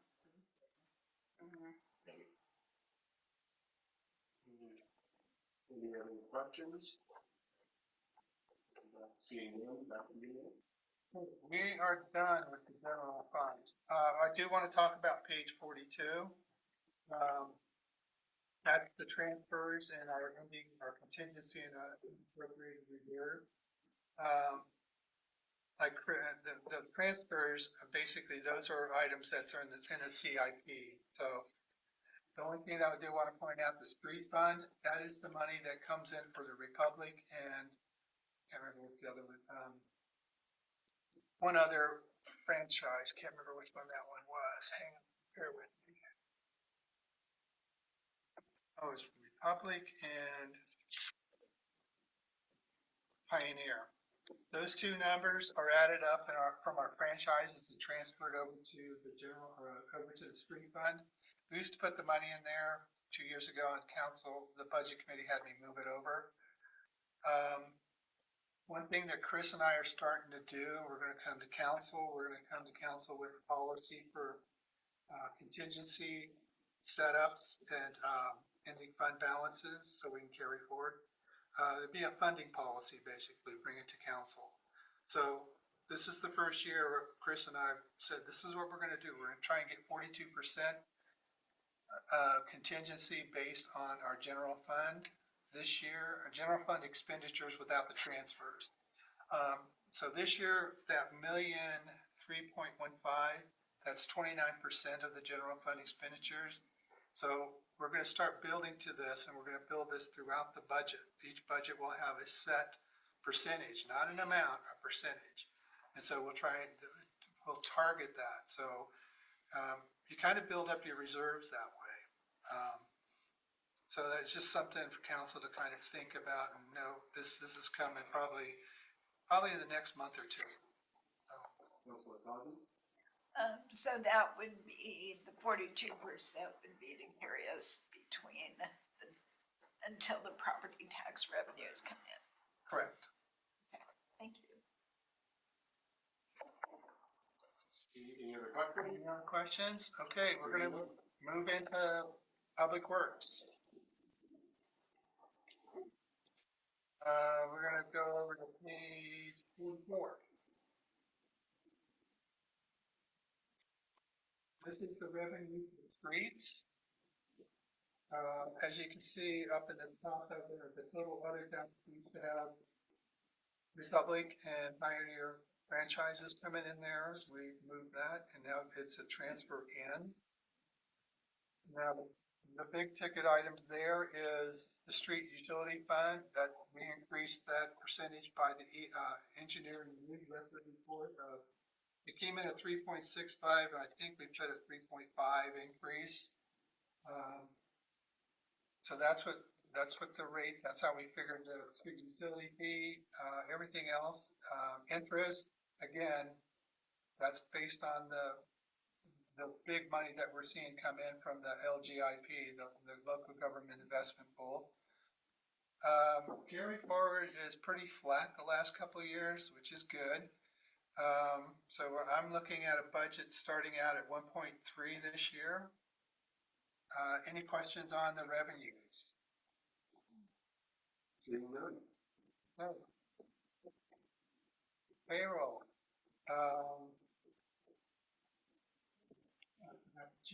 Where's that admin assistant? That's gonna, if you see the admin assistant, that should have changed, so I'll have to check and see why it didn't change. That's more mechanical. I don't think council or budget committee needs to worry about that. I'll fix that on the side. Now, the allocation of the personnel is based on information that I get from Public Works every year. So, you know, you'll see differences here and there, but that's just based on their allocations they gave me. I don't have much more to say on the expenditures for payroll. Is there any questions? Seeing none. Okay.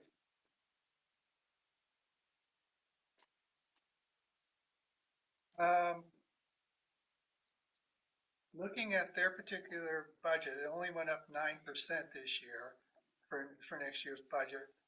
A little bit of it's the street lights. He's going to be doing some maintenance there, some maintenance there. The new category that he has is systems, supplies, and maintenance. He's starting to get some expenditures. I can't remember what that was for. Let's see if that is. Hang on. It's in the notes. Oh, that's the coal patch and stuff. he's starting to get costs, he wants to spread them out, he had them in other places, so he wants to put them in this particular account, that's why it's 12,000. But something went down, I can't remember what it was, to compensate for that. I think part of it was the tree and landscape, part of it's there. It's split between about 5 different places. He just wants to put it in one spot. So he knows this is for the cold patch, this is for what he had set up.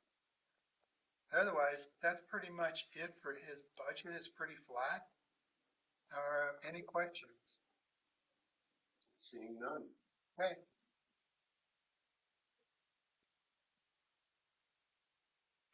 Now again, on page 47, again, contingency is something I'm starting to pay attention to. It's got a 12% contingency. And that's 16% carry forward. Now, I'll have to look and see what we're going to do for streets. But everybody's going to have some different thing. The council will have to approve it. Going to page 51. Let's go to page 52. I'm sorry. The revenues. Chris and I were talking a couple of days ago. I need to do an update on this a little bit. I did not take into consideration Interfor going away. Their their revenue total each year is about $110,000. So I need to go in there and do an analysis to see if my numbers, see how that plays out. So that particular line item, I think we're okay, but I just need to go look at it. So, but I'll report back. And then we had another question on, Page 51. no, 52. 52. Hi, Ruth.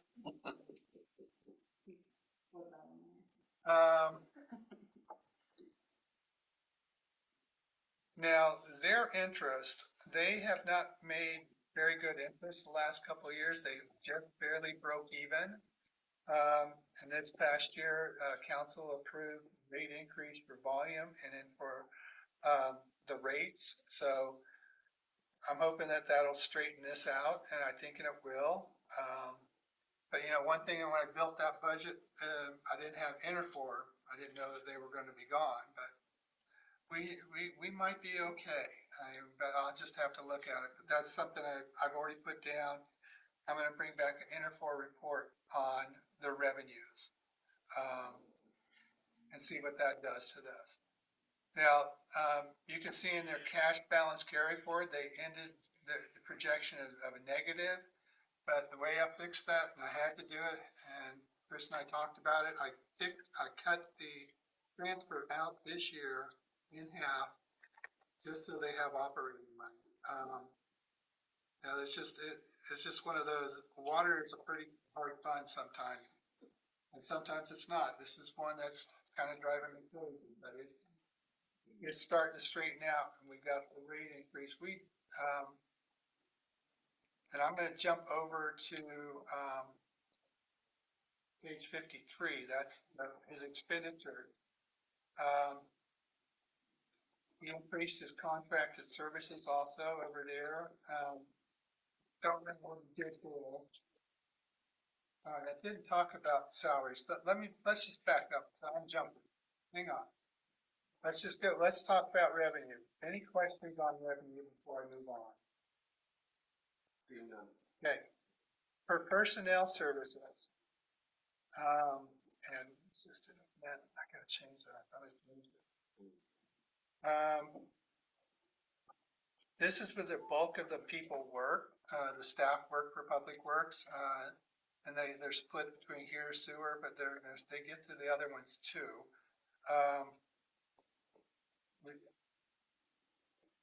I can't think of anything that's out of these to be pointed out on this one. There's any payroll questions here. Yeah, there's not any mention of the famous building and grounds worker in these public works funds. The way we set them up is they're in the general fund within the parks and the buildings. That's it. That's where they're going to do most of their work. These guys already have building and grounds in their, correct me if I'm wrong, Chelsea, but they have some of these utility workers that do those jobs over for the Public Works You can't, Part of their allocation. yeah, you gotta keep those separate. I mean, that's how I'm looking at I it. think that you What- talked about, I think, correct me if I'm wrong, but if, they were going to do work, say at the water plant, and they're going to clean their buildings, I think you talked about that that's part of your transfers Mhm. That's into part that of the position, that's funded to that position. So like overhead or something. Yeah, Rather than splitting that one person out, you know, you buy them a pair of boots and now you have to split their pair of boots out in yeah, 100 different places. So we put it where we felt the building and grounds is a good place for that type of position to land, and then Mike will do Yeah, transfer for that. and that's why the transfers I'll show you on page 53. That's why page, number 5, 1, 2, that's why that increased 10%. It now has building people. I split those out. That's part of the overhead charge to these departments.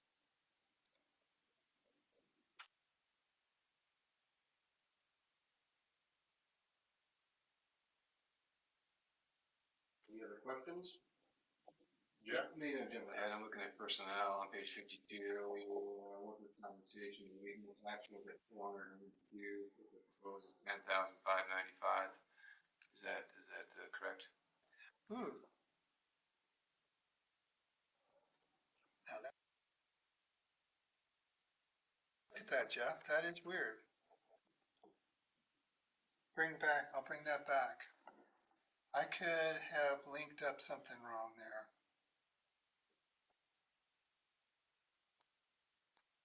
Yeah, let me look at that, cause that thing, the descriptions.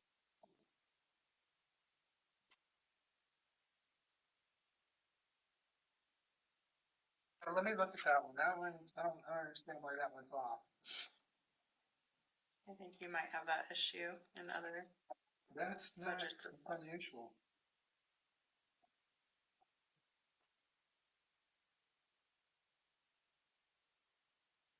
Notes, any other questions? I go ahead. Oh, Nielsen? On page 53, under contract services, rate, described as a, rate studies. Do we do rate studies every year? No, But it looked like we had one last year. we were programmed to spend money, but we haven't spent it. It's just gonna carry forward. Okay, so we did not spend the 15. Nope. Okay. Nope. Didn't I? Money, just making sure it wasn't, Because we're waiting for the water. Right. plant to come online. right, that's what I meant, but I just thought, We're the council gave us approval to move forward. And so I think we're gonna probably start first of the year.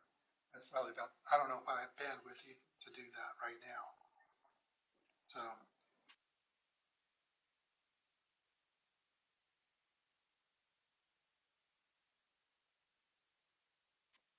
Any other questions? Okay. Okay, we'll move to sewer.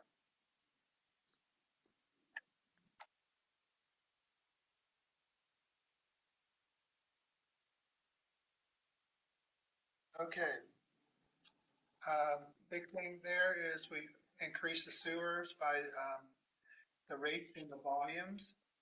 Council approved that. Interest, they went up a little bit on them. Their transfer from the SDC, that is for the debt payment. So it makes, 59, right? pardon? 59. Yes, page 59, yes, sorry. So the beginning, the balance for this one will be 2.5.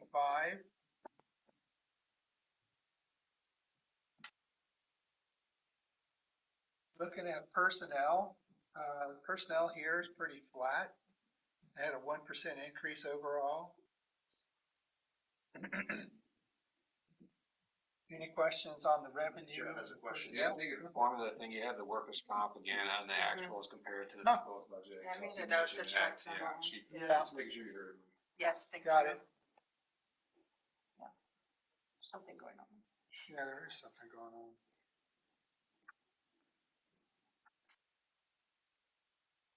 Questions on that page? Seeing none, you, Mike? Okay, page 60. Their increase was 5%, almost 5%. A lot of little things that, were added. Nothing out of the extraordinary.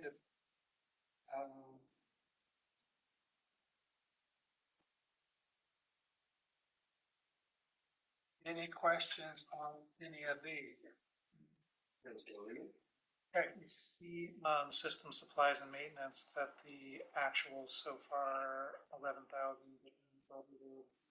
You only have 5,000. Is there like a special? That could, we can have, let's check into that, because that is not a good thing to have. I think, he had a couple of items that he wanted to fix, and this could be one of them. So this is the sewer. The wireless sewer main repair. What? Sewer main repair, also Mm-hmm. 5,000, or is it 62,000? Do you want to know about, okay, sewer main repair?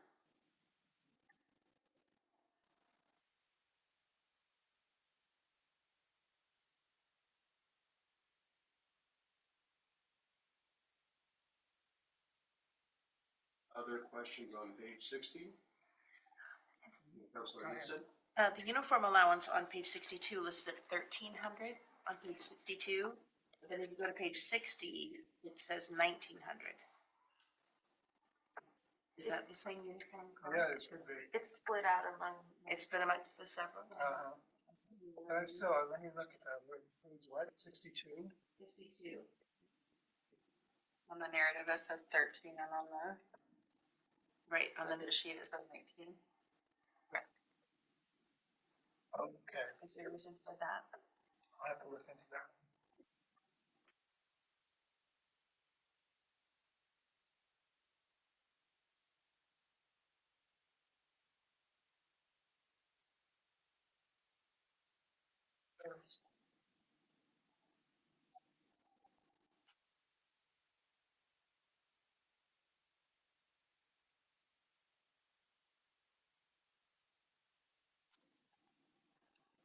Okay. Any other questions? Okay, going over to page 66. Big revenue there is the storm drain fee. We increased it by the engineering news record report from NER. And it's like 3.65, I believe, and we did 3.5.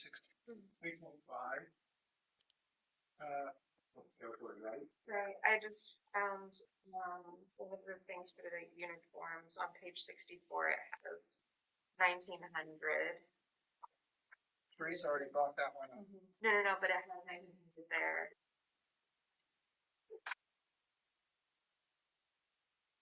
I think it's also there. Yeah, I think it's in two places, Yeah. and the budget right here.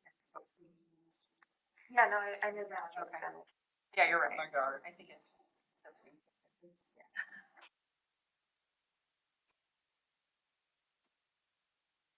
Okay, any questions on the revenue? The cash balance forward is pretty large for that particular. They're not spending as much as they anticipated.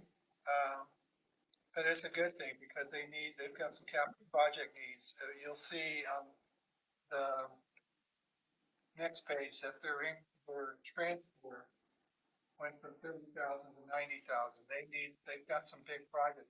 Storm drain is going to become very active as soon as DEQ gets involved. Right now, the big thing that they changed, they brought in Gary, and they brought in some more staff to monitor this fund. That's why payroll went from 12,000 to almost 35,000. This is starting to take off. Now, when you live this close to a river, DEQ starts becoming a pain. I worked in Newport. We had the bay and we had the ocean. It was not easy. Our storm drain fund was 10 times this. So anyway, any questions on the personnel and the revenues before I move to materials. I've got something Go ahead. been bugging me. You keep saying personnel, but it says personal on the heading. At I'm just, the Gatsby, the personal services Gatsby. Yeah, it's the generally accepted stuff. Personnel is just something I have to call for services. no worries. I Okay. just, let's see.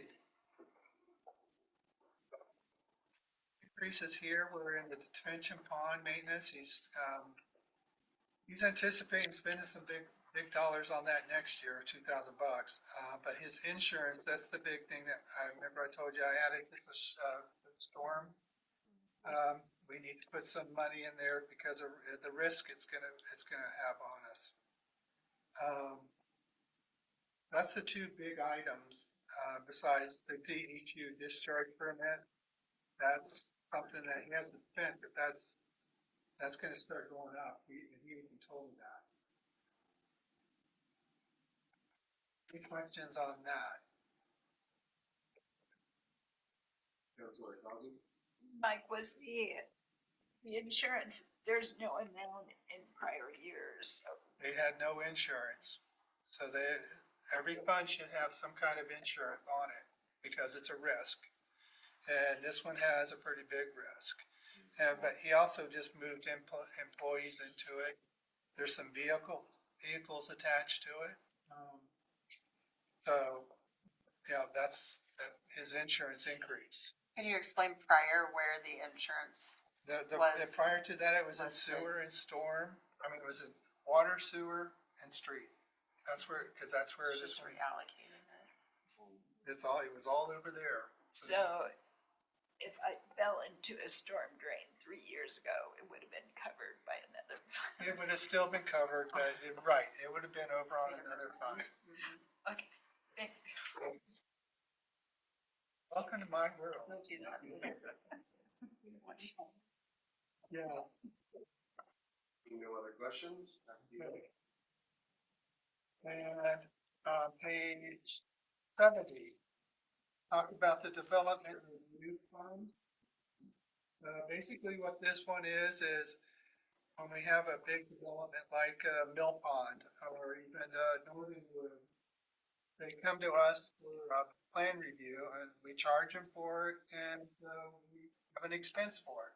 So that's how this one works. We have Scott Leftman doing the RV park over there. That's part of this. And it's part of the cost. So that's what this particular item does. I mean, we put 150,000 in there, 150,000 out because we just don't know. It's a guess. And you look back at prior years, we basically just break even all the way through, and which is supposed to do. It's a break even point.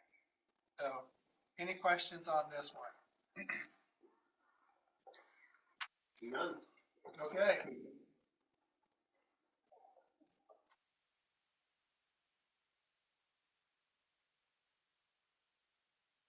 Okay, the next one is the big one. That's where our capital projects, our buildings, and our equipment. What page are you on? Page 73. where all the money is. This is where all the money is. Our big increase this year is the state general fund appropriations. We have that money now, but it's not, I put it into our balance sheet instead of the income statement, just because we're not gonna spend it and it kind of skews our numbers. So it's sitting in a liability account in the balance sheet. Next year, I will move it and we start spending, or even some of this year, because I think we're gonna start spending a little bit. Anyway, that 1.9 is what we got, but I'm anticipating 20,000 of interest. I probably should review that number before the end of the year.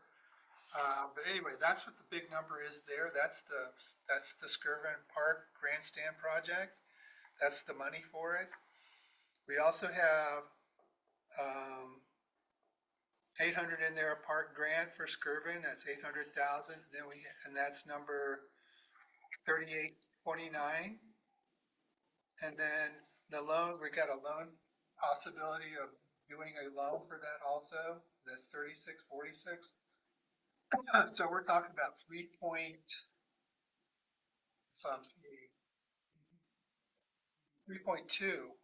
for the construction or the update to the project.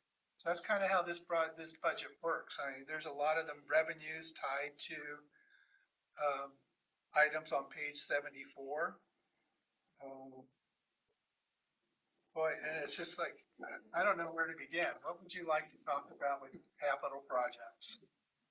I mean, we got the big project, we got streetscape going, we got Skirvin coming, we got water treatment coming. So, Councilor. Okay. The FTA bus purchase, is that part of the bus services? Is it a purchase or grant? Is it a grant, Chris? Is that considered a grant? It's allocation. It's an allocation. Well, it's an allocation. Yeah, I mean, the money comes in and we spend it on something related to the bus. This last year, we spent money on bus shelters. So if we have to get a bus, we probably use it for a bus. Is that like a federal thing? Is that what the F is for? Federal money that comes into the Corvallis Transit. Right. And Okay. they kind of ask the city if we'd like, what we would like, and we submit it, and they submit as part of their much larger federal grant request. Okay. And then that trickles down back to the city. Now, a lot of the projects are in this particular binder that we gave you. And this binder is basically what this budget is.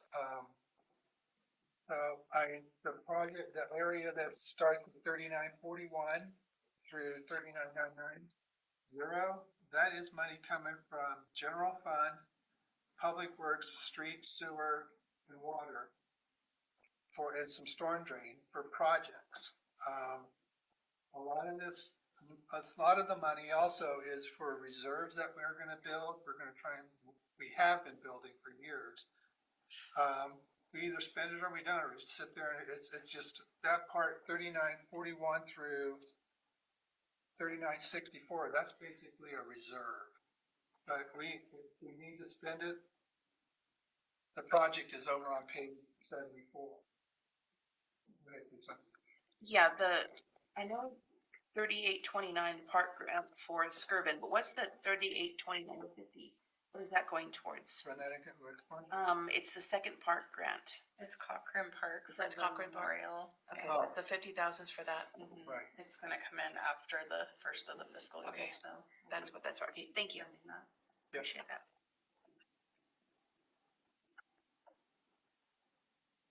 Go ahead, David.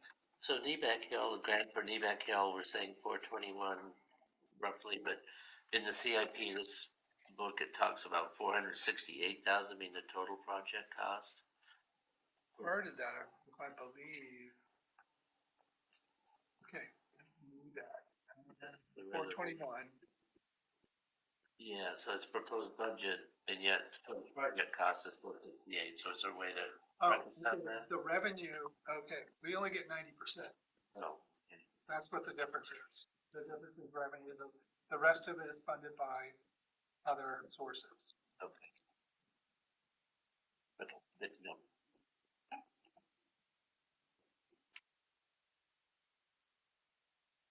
.9 that you see, the Business Oregon grant, that is for our water treatment plant, which shows on the 6467.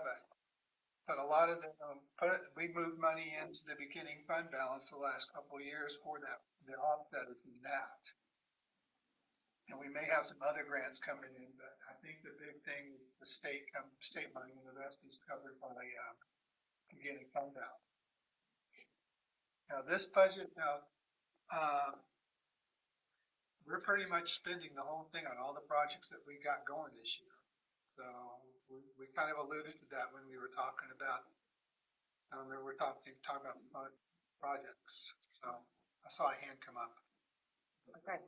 The bike path, where is that? On page 74, we have 9,500, I believe it was, for a bike path. What is that? It's proposed for this upcoming budget. Yeah, Where there will that- is. And where will that be? What is that project? Highway 20 and 17th Street crossing Where do you see that, which one? in the narrative. Oh, in the narrative. Mm-hmm. I need to, it's not in the budget. My, 5459. oh, there it is. The bike path. 6490, or 6459. Do you know more about that? Be there. 17th. We're doing It's the island, the pedestrian island at the crossing just west of the Boulevard Apartments. Okay. So we're gonna light that thing up, get some more reflective tape on it. It's, there originally is worn off and been knocked off, so Okay. we're gonna spend some money and improve the visibility of that at night. Okay. Councilor Andrade? Going back to the question about the park grants, it looks like there's 3 different park grants. There's a 58,000, in the first section, it's like line 3. And then when you go down to where the Skirvin Park one is laid out, there's that 50,000 that's above it.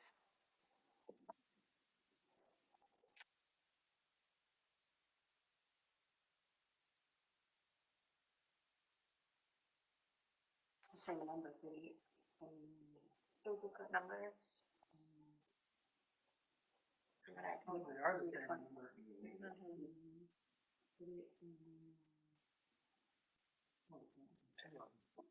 Oh, you know what? I'm on XX. I'm gonna have to give a number to the Skirvin number, because that's an XX. And that one, let me look at the parks, hang on. Okay, I'm gonna have to come back to you on that, those two, figure out what I've got going there.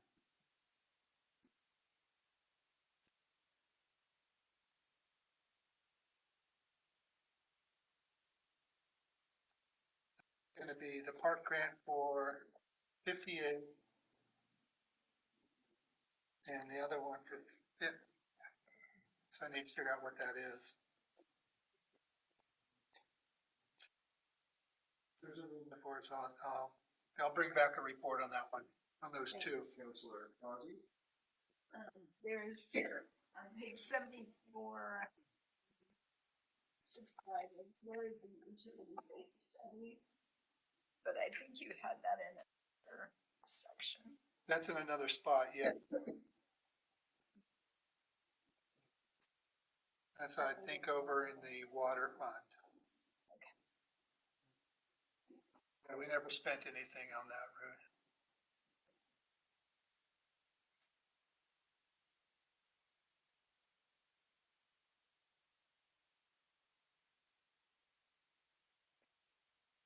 And the park equipment on page 74, it says, in description, the narrative, city park equipment.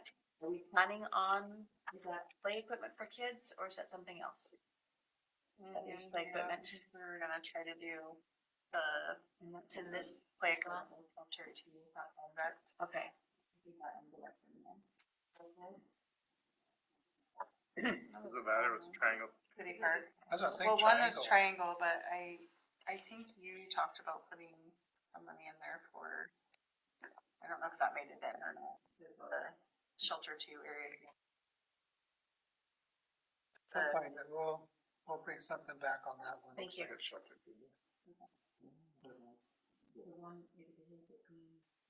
Also called Lions Park. Right across from the Brown Apartments on the Right. it's behind that other side of the railroad tracks, is that right? That's what I identify it as. Along the railroad tracks. Oh, got it. Okay, we'll bring something back on that. Thank you, appreciate that. Thank you for input part on this. Any other questions there? Seeing none, back to you, Mike. Okay.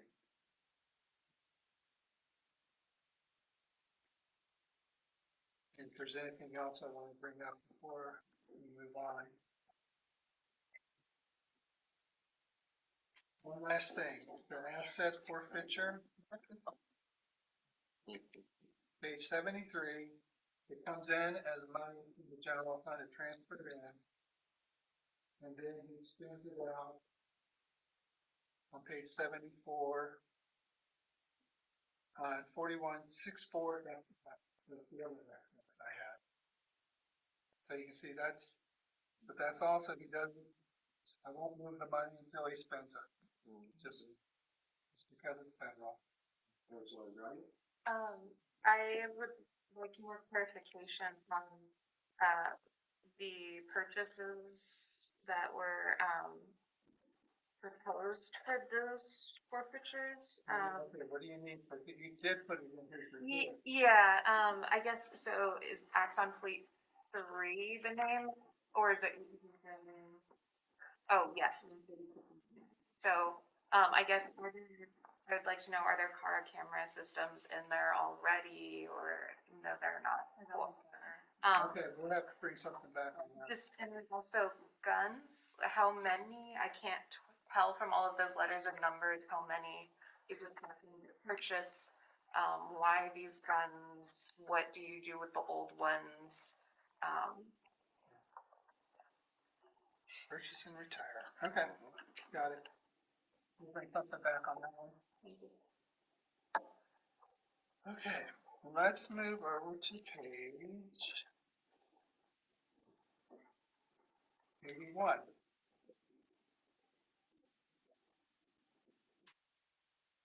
This particular item, isn't it? Yeah, it's just the downtown project. We call it community development, but it's really the downtown projects, but we've got money set aside for the facade program. And the way we set this up each year, we know we have 3 that may go into effect next year. We have 1 set up in contingency, 1 in reserve. And then the rest will carry forward to the next year. So I'll let Chris talk about it a little bit. This is kind of his baby. Yeah, so this is just a facade improvement grant that the city council set up. As Mike said, the timing on these are always tricky.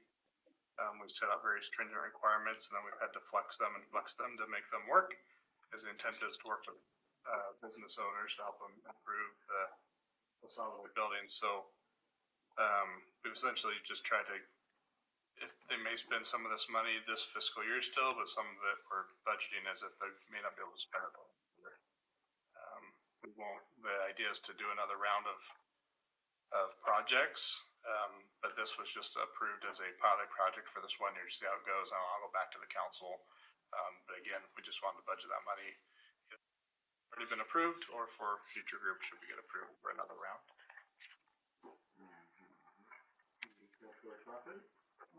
And could be off topic, but the repayment of the 93 loans and 97 loans, how much more do we have to repay? So that's loans that went out that we'll be receiving back in. Right. We receive those back in when properties sell. It's a lien on the property. When their properties sell, then the city gets that payment back. We're not paying that. This is money coming in. Yeah. But your question is still valid, is how much is still outstanding? And I don't. We can find that number, because yeah, I've got that in a simple report. I just want someone to owe me a lot of money and pay me, thank you very much. What's the block? We don't, I mean, we put a number in there for money coming back in, you just don't know. We could get 4 of them sell in 1 year, you can get 1 of them sell in a year. Yeah, we had 2 back in 21, 22. That was a Big year. big year. I want to say the balance is about 160,000, but I'll bring something back. Any other questions? Okay, we're going into the economic development. Page 83. Bear with me a minute. I'm trying to figure out. No, we skipped over. We'll go back to them. He's clicked over the STCs, yeah. No one said anything. No, I was wondering what they were. Okay. This particular one, What page are you on? on page 83, I'm sorry. This is money, you get into Mill Pond property on a loan that we did, Lakeside, I think that's what it's called. We get the money in, we pay the money out. That's pretty much it. It's a loan. Any questions on this one? What was that, what were the loans? Lakeside? We were given a loan from the state, and we put the infrastructure in the ground and the industrial property. And helped spur development in that area. Oh, And then when the new owners purchased the property, they agreed to pay back the principal and interest every year. So they've been making that payment every year since they've owned it.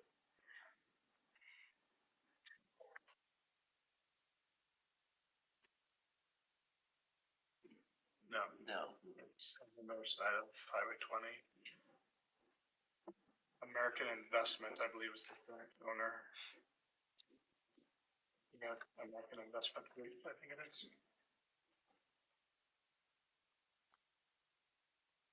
Any other questions? You, Mike? Okay, and the last two funds, I skipped over one mistake, page 77, number 1. That one. Yeah. Anyway, okay. This is the SD Systems Development Charge Fund for governmental projects. And, we're projecting that we're going to have 20 single-family homes next year, and our revenues are based on that. So we're figuring 498,000 in revenue for that next year, and we'll get another 72,000 on interest, and then on admin fee.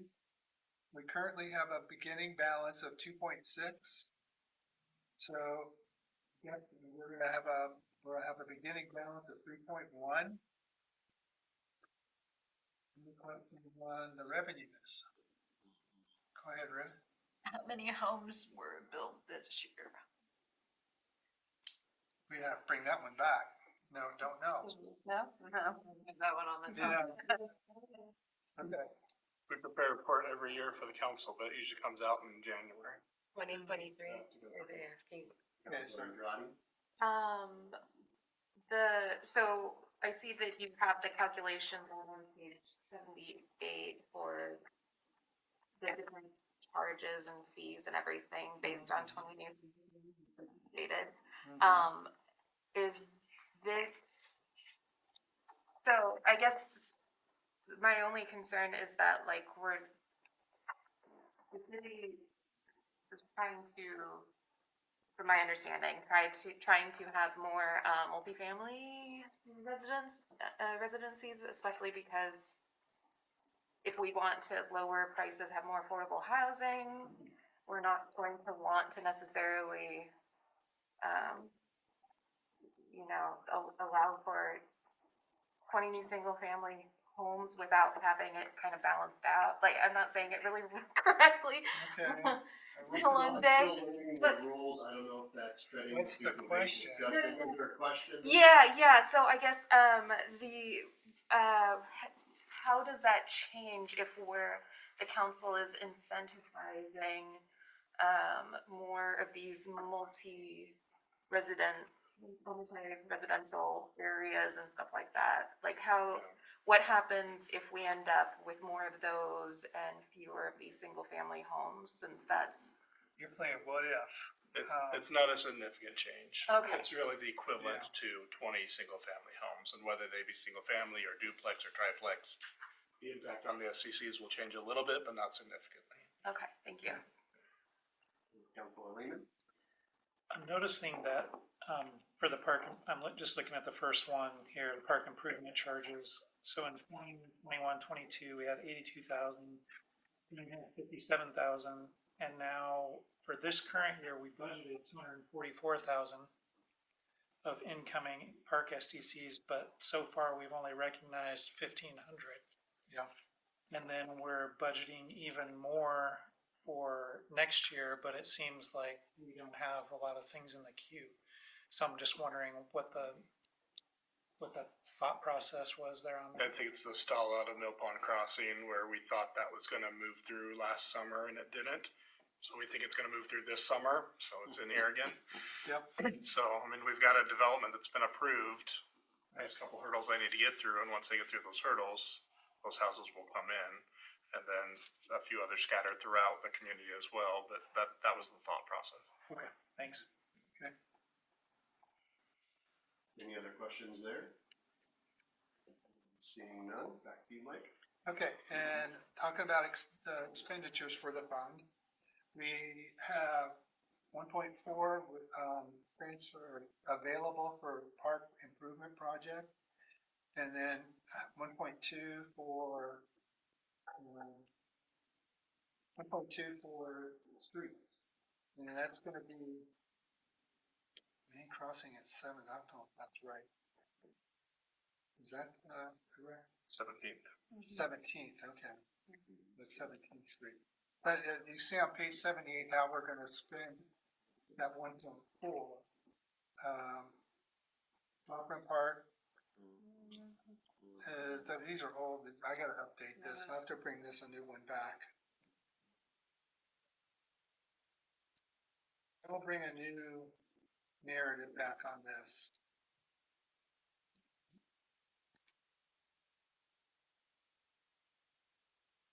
I want to make sure that those projects are right, because these numbers are specific to the CIP.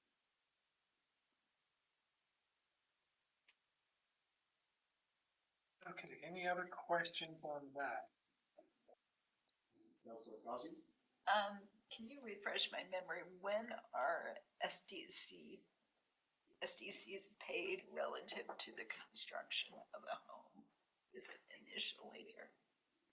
They're either paid when the building permits are pulled, or the owners can defer them until the time that the home is sold after construction. We charge a administrative fee, we place a lien on the home, and then there's payments that are supposed to be made while that debt is outstanding till the home's sold. What do they do most often? Defer it or pay it? Depends on if it's, depends. Typically a contractor is gonna defer them rather than pay that money out upfront. But again, we charge 9%. 9% interest, yeah. If you can get it for cheaper than that and they can leverage it, then they'll go ahead and pay it at the time of pulling the permit and save themselves the interest. Thank you. Depends on their situation. Yeah. Seeing no other questions? Okay. Last fund. We'll do system development charges for the proprietary side, which is the water, sewer, and storm drain. Page number? Page 79, sorry. Again, we calculated this based on the same units. We got 20 single homes on the governmental side. We're going to do the same thing on the proprietary side. So that where our numbers come from. We get the charges, we get the SDC fees, and we get the admin fees. So that's going to be $610,000.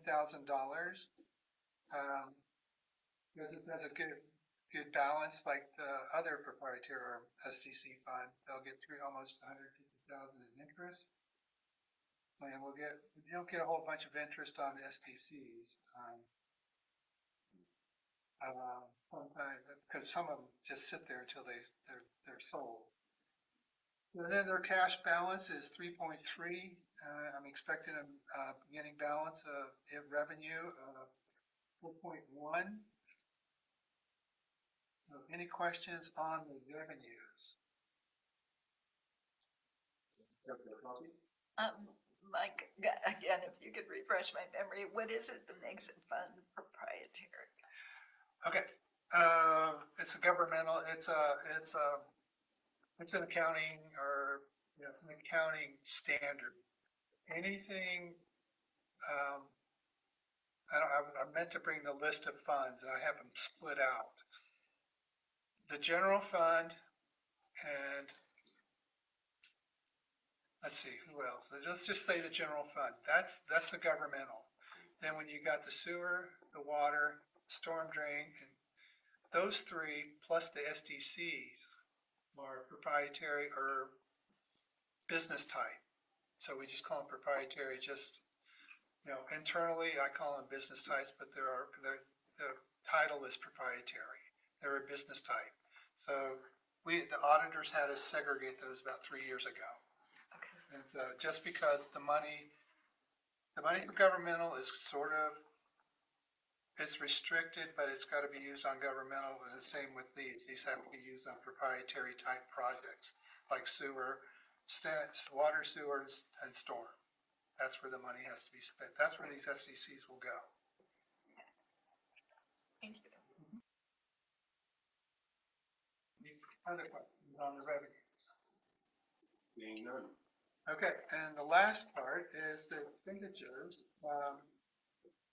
We have a 2.9 or 2.1 set aside for the water treatment plant. We got this 16th Street sewer, and then the storm is coming out of here.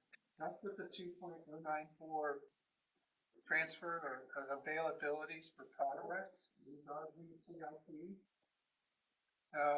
We transfer out $255,000 to sewer to pay for the sewer debt. Then we have the contingency of 500 and an ending fund reserve of 1.2. Any questions on these expenditures? Okay, that's it. That's the work. That's it. We have 28 questions. Numbered them, 20? We have 28 questions. 28.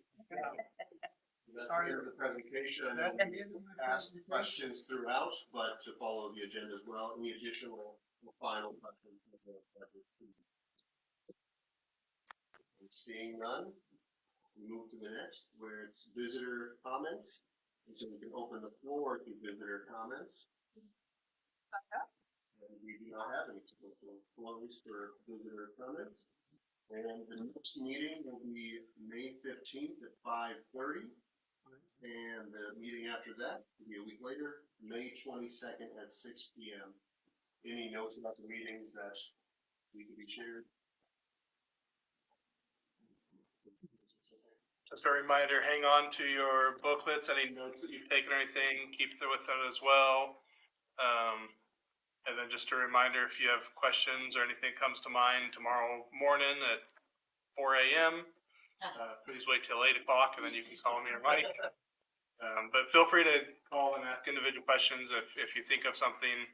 If it's something significant, we'll just include it in the 28 and we'll bring that back to the group as entirely, rather than wait until the next meeting and bring it up then. So feel free to reach out if you have additional questions between now and then. And I wouldn't be doing my job, said please try not to talk amongst yourselves about the budget outside of the budget committee. It's just a matter of being transparent to the public that we are serving. So that anything about the budget we talk about here with each other, and just avoid doing that outside of this meeting is helpful for everybody. But thank you, everybody. I know it was a long meeting. With that, I'll entertain a motion to adjourn. Oh, we adjourned. I like these words. Well, anyway, adjourn.